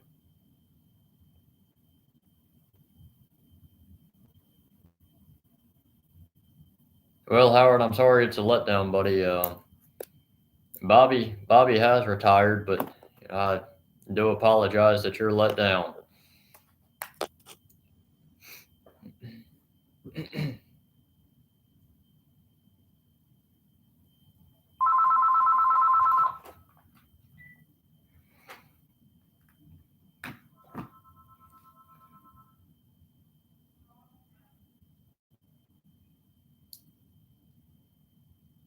Yeah, Xander, you want to come haul some loads, buddy? You come on with it. You come haul all you want to.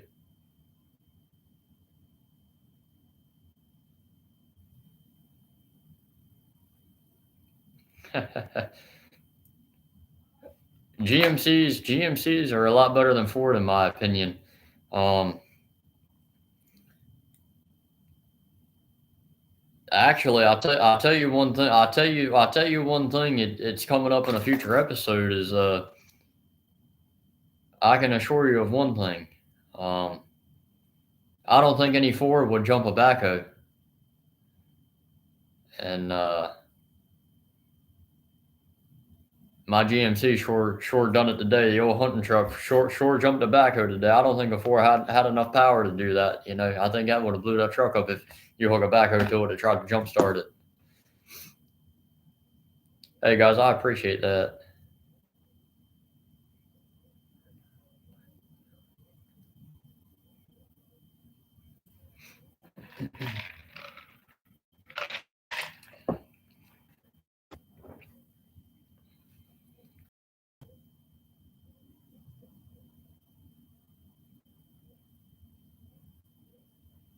That's right, Jonathan. That's right. You always go pick them Fords up. I promise you,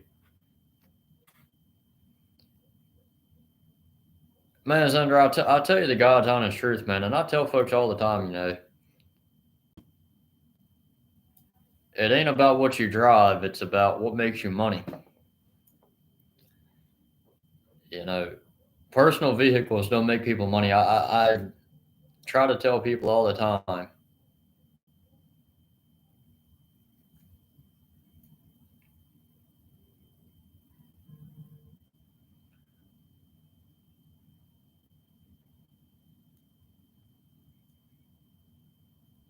Oh yeah, man. Them 6.0s were terrible. Even when you bulletproofed them, I know if still broke. Uh, I don't know. Them 6.0s, I just know were terrible. I was close to buying a couple of them, but then I got to digging. They were bad. I'd rather the only Ford I'd like to have is a 7.3.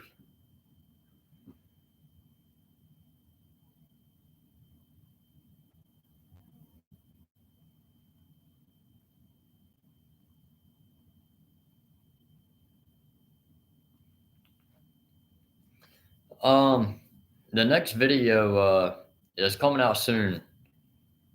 Just keep an eye out for it. 4,700 internationals weren't bad. I don't have any experience with internationals. I just know some of the newer trucks are pretty decent. But I've always lived by, the looks of the truck don't make you money. $1 million truck pulling a load of logs, that load of logs ain't gonna pay you no more money. So um, it ain't about the looks; it's about what's under the hood and the durability of the truck.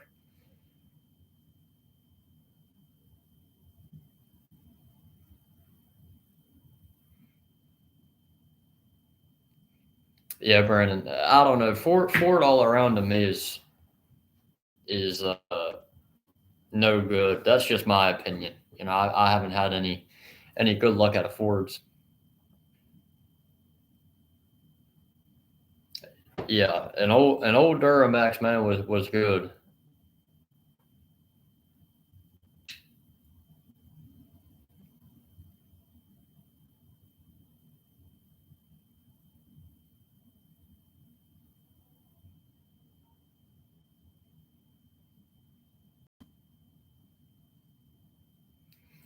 Yeah, Xander, you talking up there in Lynchburg? If it's that one up there in Lynchburg, I bought some stuff from him from time to time.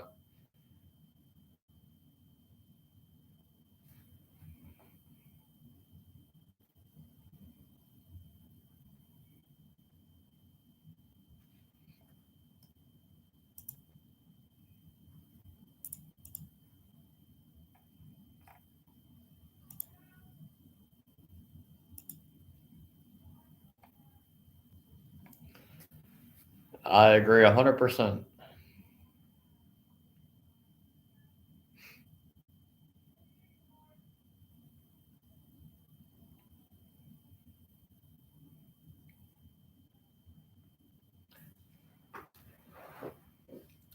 But I hope you guys keep on watching and look forward to the next videos coming out. Like I said, we got some big stuff coming up. We're gonna get to posting the next episode probably around Christmas time, maybe a little bit sooner. Hey, Matthew.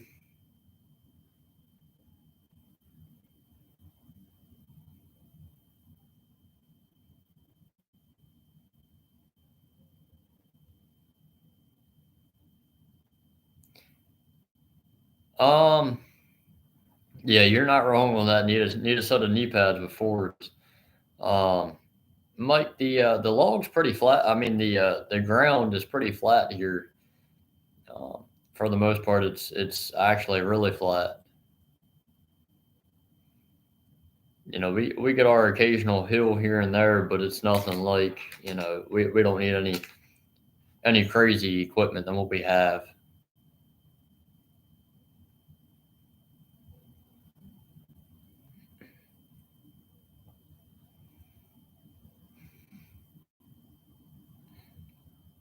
John, yes, I can say yes, we will. He will appear in another video. I still got to pick that Pepsi trailer up. So that'll be coming in the coming weeks. Um, we've got some other stuff that we're working up. He will be back up to check out some more of our operation. Too much too much. There's not enough time right now around Christmas time and the holidays and stuff to work too much with them at this point. Um, but he will be appearing in future episodes. I don't know how many, but he will.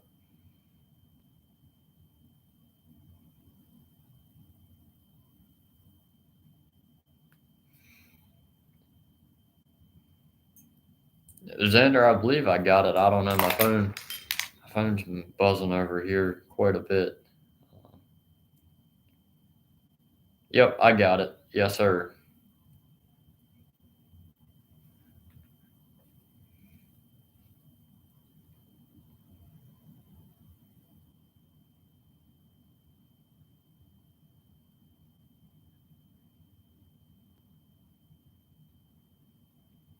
Yeah, if you want to send a Crown Royal flag, if you got one, you send it.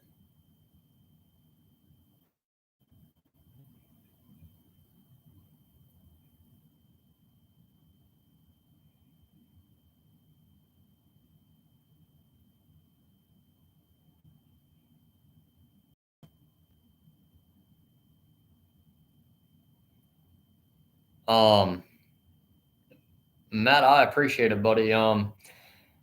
The T800, the Kenworth, my insurance agent went out yesterday to verify some things on it and look it over. I had a phone call today that lasted a half hour talking about it. I'm waiting to hear back from the adjuster tomorrow to see what's going to take place with it. But the mechanic, Jason, he's ready to he's itching to get it out of his shop. He wants that money before Christmas, um, and I'm itching for him to get it finished. That's actually one of the main reasons I haven't picked that Pepsi trailer up yet. We've been a little bit trying to hang back and go pick it up with that. Um, but if it don't happen that way, it don't happen that way. But that's just what we're trying to do.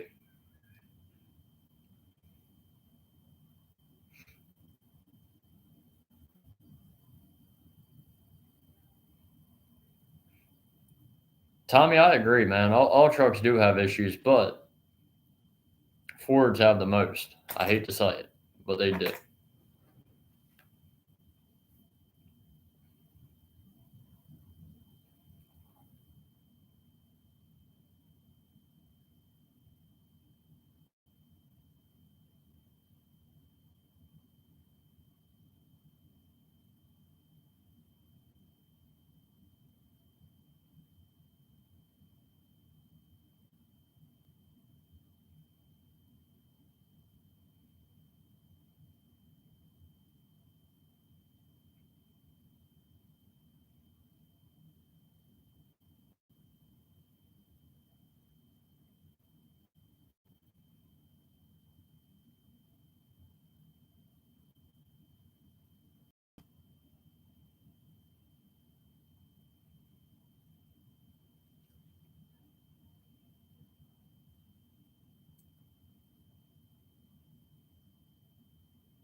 Yeah, I do have Facebook actually.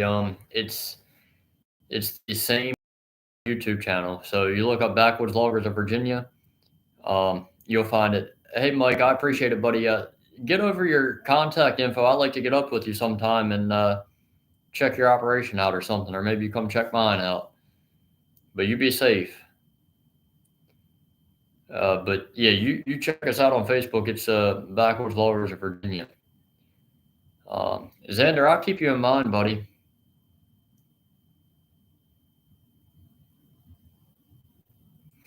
Yeah, he was. Some people don't reference them as a backhoe, but I think I got four excavators left. I had about nine before, but I'm down to four since getting back into it. But if you guys, Matt, it might be an episode one, but that's actually been a really big question. Um,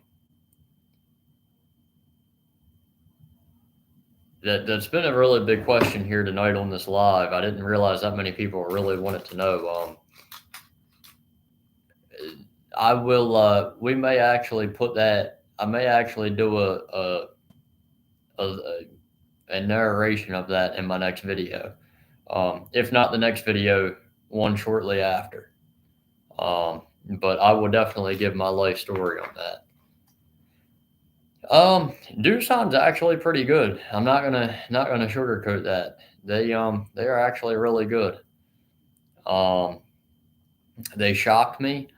I like uh I like their I like different features about them. Link belt's also pretty good. Um, Cats are decent. They're just expensive. Uh, John Deere's my go-to pretty much. I like a John Deere machine or even link belt. Link belt's not bad. But it all comes down to service. It depends on who your dealer is in the area and how good the service is. If you buy a machine that you don't have any good service and it's $50,000 cheaper, how much could you lose work wise with it being down 3 days instead of two, or 3 days instead of one?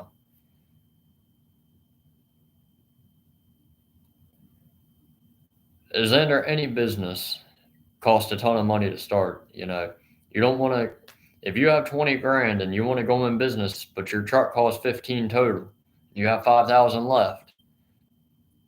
You don't want, you don't want to do that. The general rule of thumb is have 6 months worth of expenses in the bank.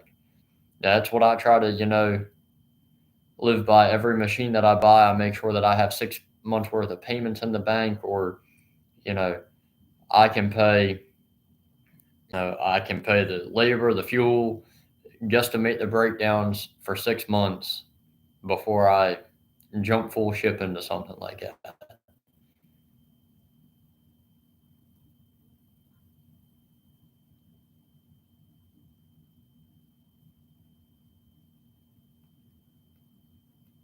Hey, Capital District. Yeah, man, I appreciate it. It's definitely a unique market. I can tell you that. Um, it definitely is. Davenport, Saney kind of rubbed me the wrong way a little bit. Um, I don't know. They rubbed me the wrong way. They were willing to jump out there and, you know, do X, Y, and Z. And then when it came down to it, they kind of backed up a little bit. Um, hey, buddy, no problem. Hey, I'm still holding you on the hook for that flag. I'll be looking for it. You have me on Facebook. You send me a Facebook message here. I'll send you the address. Um, but I've never operated a Saney no more than going to their yard and lifting the bucket up and setting it back down. That's about all I've done. Welcome back, Sean. And that's what I've heard. The only thing that's appealing with them is the 5,000 bumper to bumper warranty. That's about the only thing appealing to them. They definitely, hit their mark then, but short of that, they're not impressive to me at this time. You know, might change my mind if I actually get one or not. I don't know. Oh, hey, Nick, the movie star. Nick, the movie star. He's in the chat now.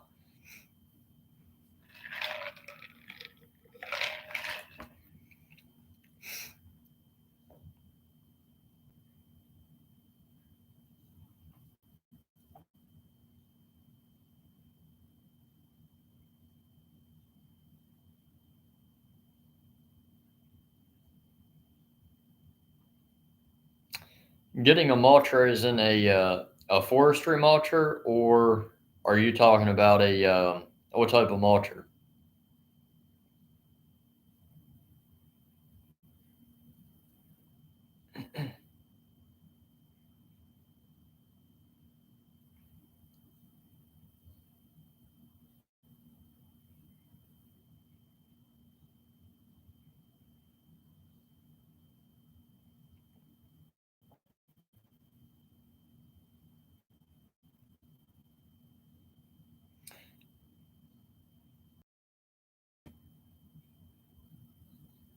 Nick, the log life's going pretty good, buddy. It is.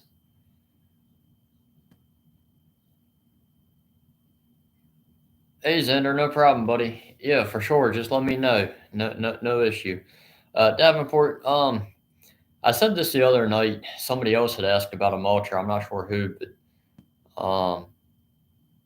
see you, Jeff. You're welcome, buddy. I'll do a video on the blocker plates because I feel like not enough people know about it, and that is a legitimate issue. Um, but back to the forestry mulchers. Um, they have their use. These guys that want to go out and do mulching for, like going behind timbering and mulch and plant grass, it doesn't work. And I can stand up and back up anything I say, and I have plenty of context that can, that I've went and done clearing for behind a mulcher. The issue is when you go in with a mulcher and you mulch behind a logging operation, or even, you go in and mulch a front yard for somebody, they try to plant grass. It's too acidic. I know a guy that spent $50,000, $60,000 on lime and fertilizer and couldn't get grass to grow. He had his place, mulched after the timber company come through, and he has some big hardwoods and stuff. But what it is, the mulch goes too thick, and it also is too acidic, and it just doesn't allow grass to grow. And essentially, you just need to get your stumps out of there. So after he spent 50, 60,000 on the fertilizer, the mulch, and seeding it 2 or 3 times, he also paid the mulching company to do it. He also paid me the same amount of money to go in and grub the stumps out the proper way. So, I've done that multiple times, but there's one in particular. It was a 75-acre tract that we done, and that's a pretty big chunk of change, and he thought forestry mulching was the best way to go, but it's not. Forestry mulching has its purposes, and its purposes are limited.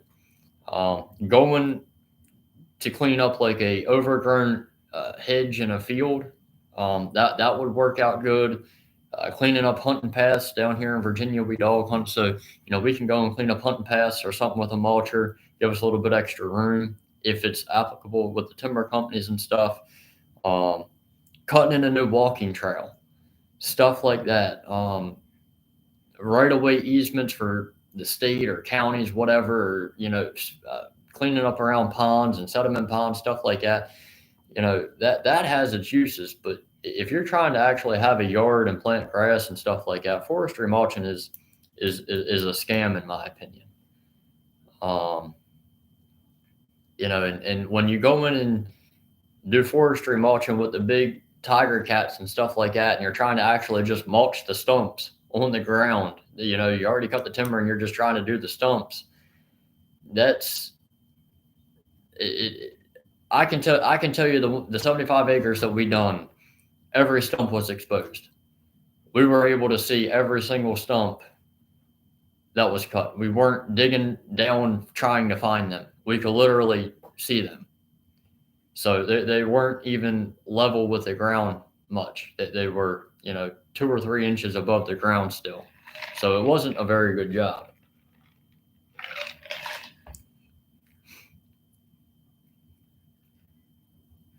But I don't have enough mulching work to, get a mulcher.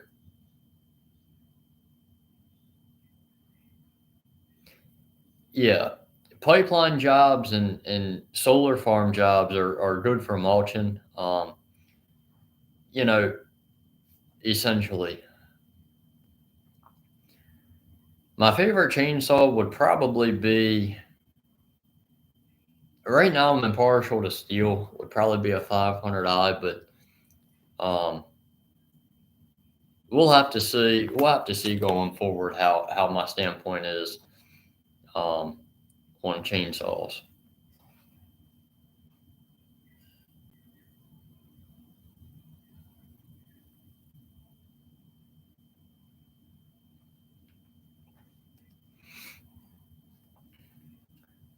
But guys, I've been on here over 2 hours.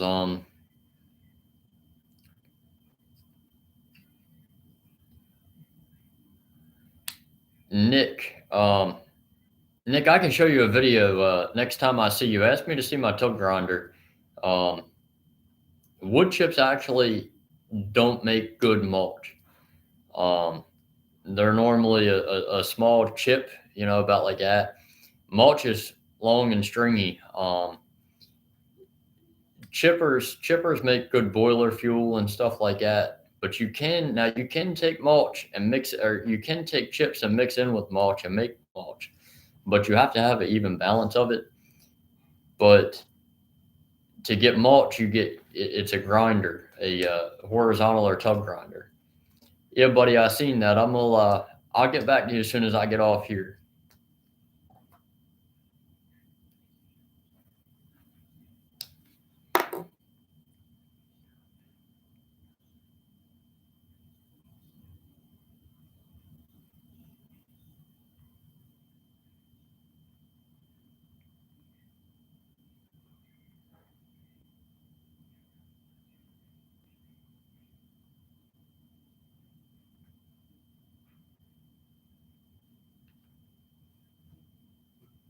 Hey, I appreciate it. I appreciate that.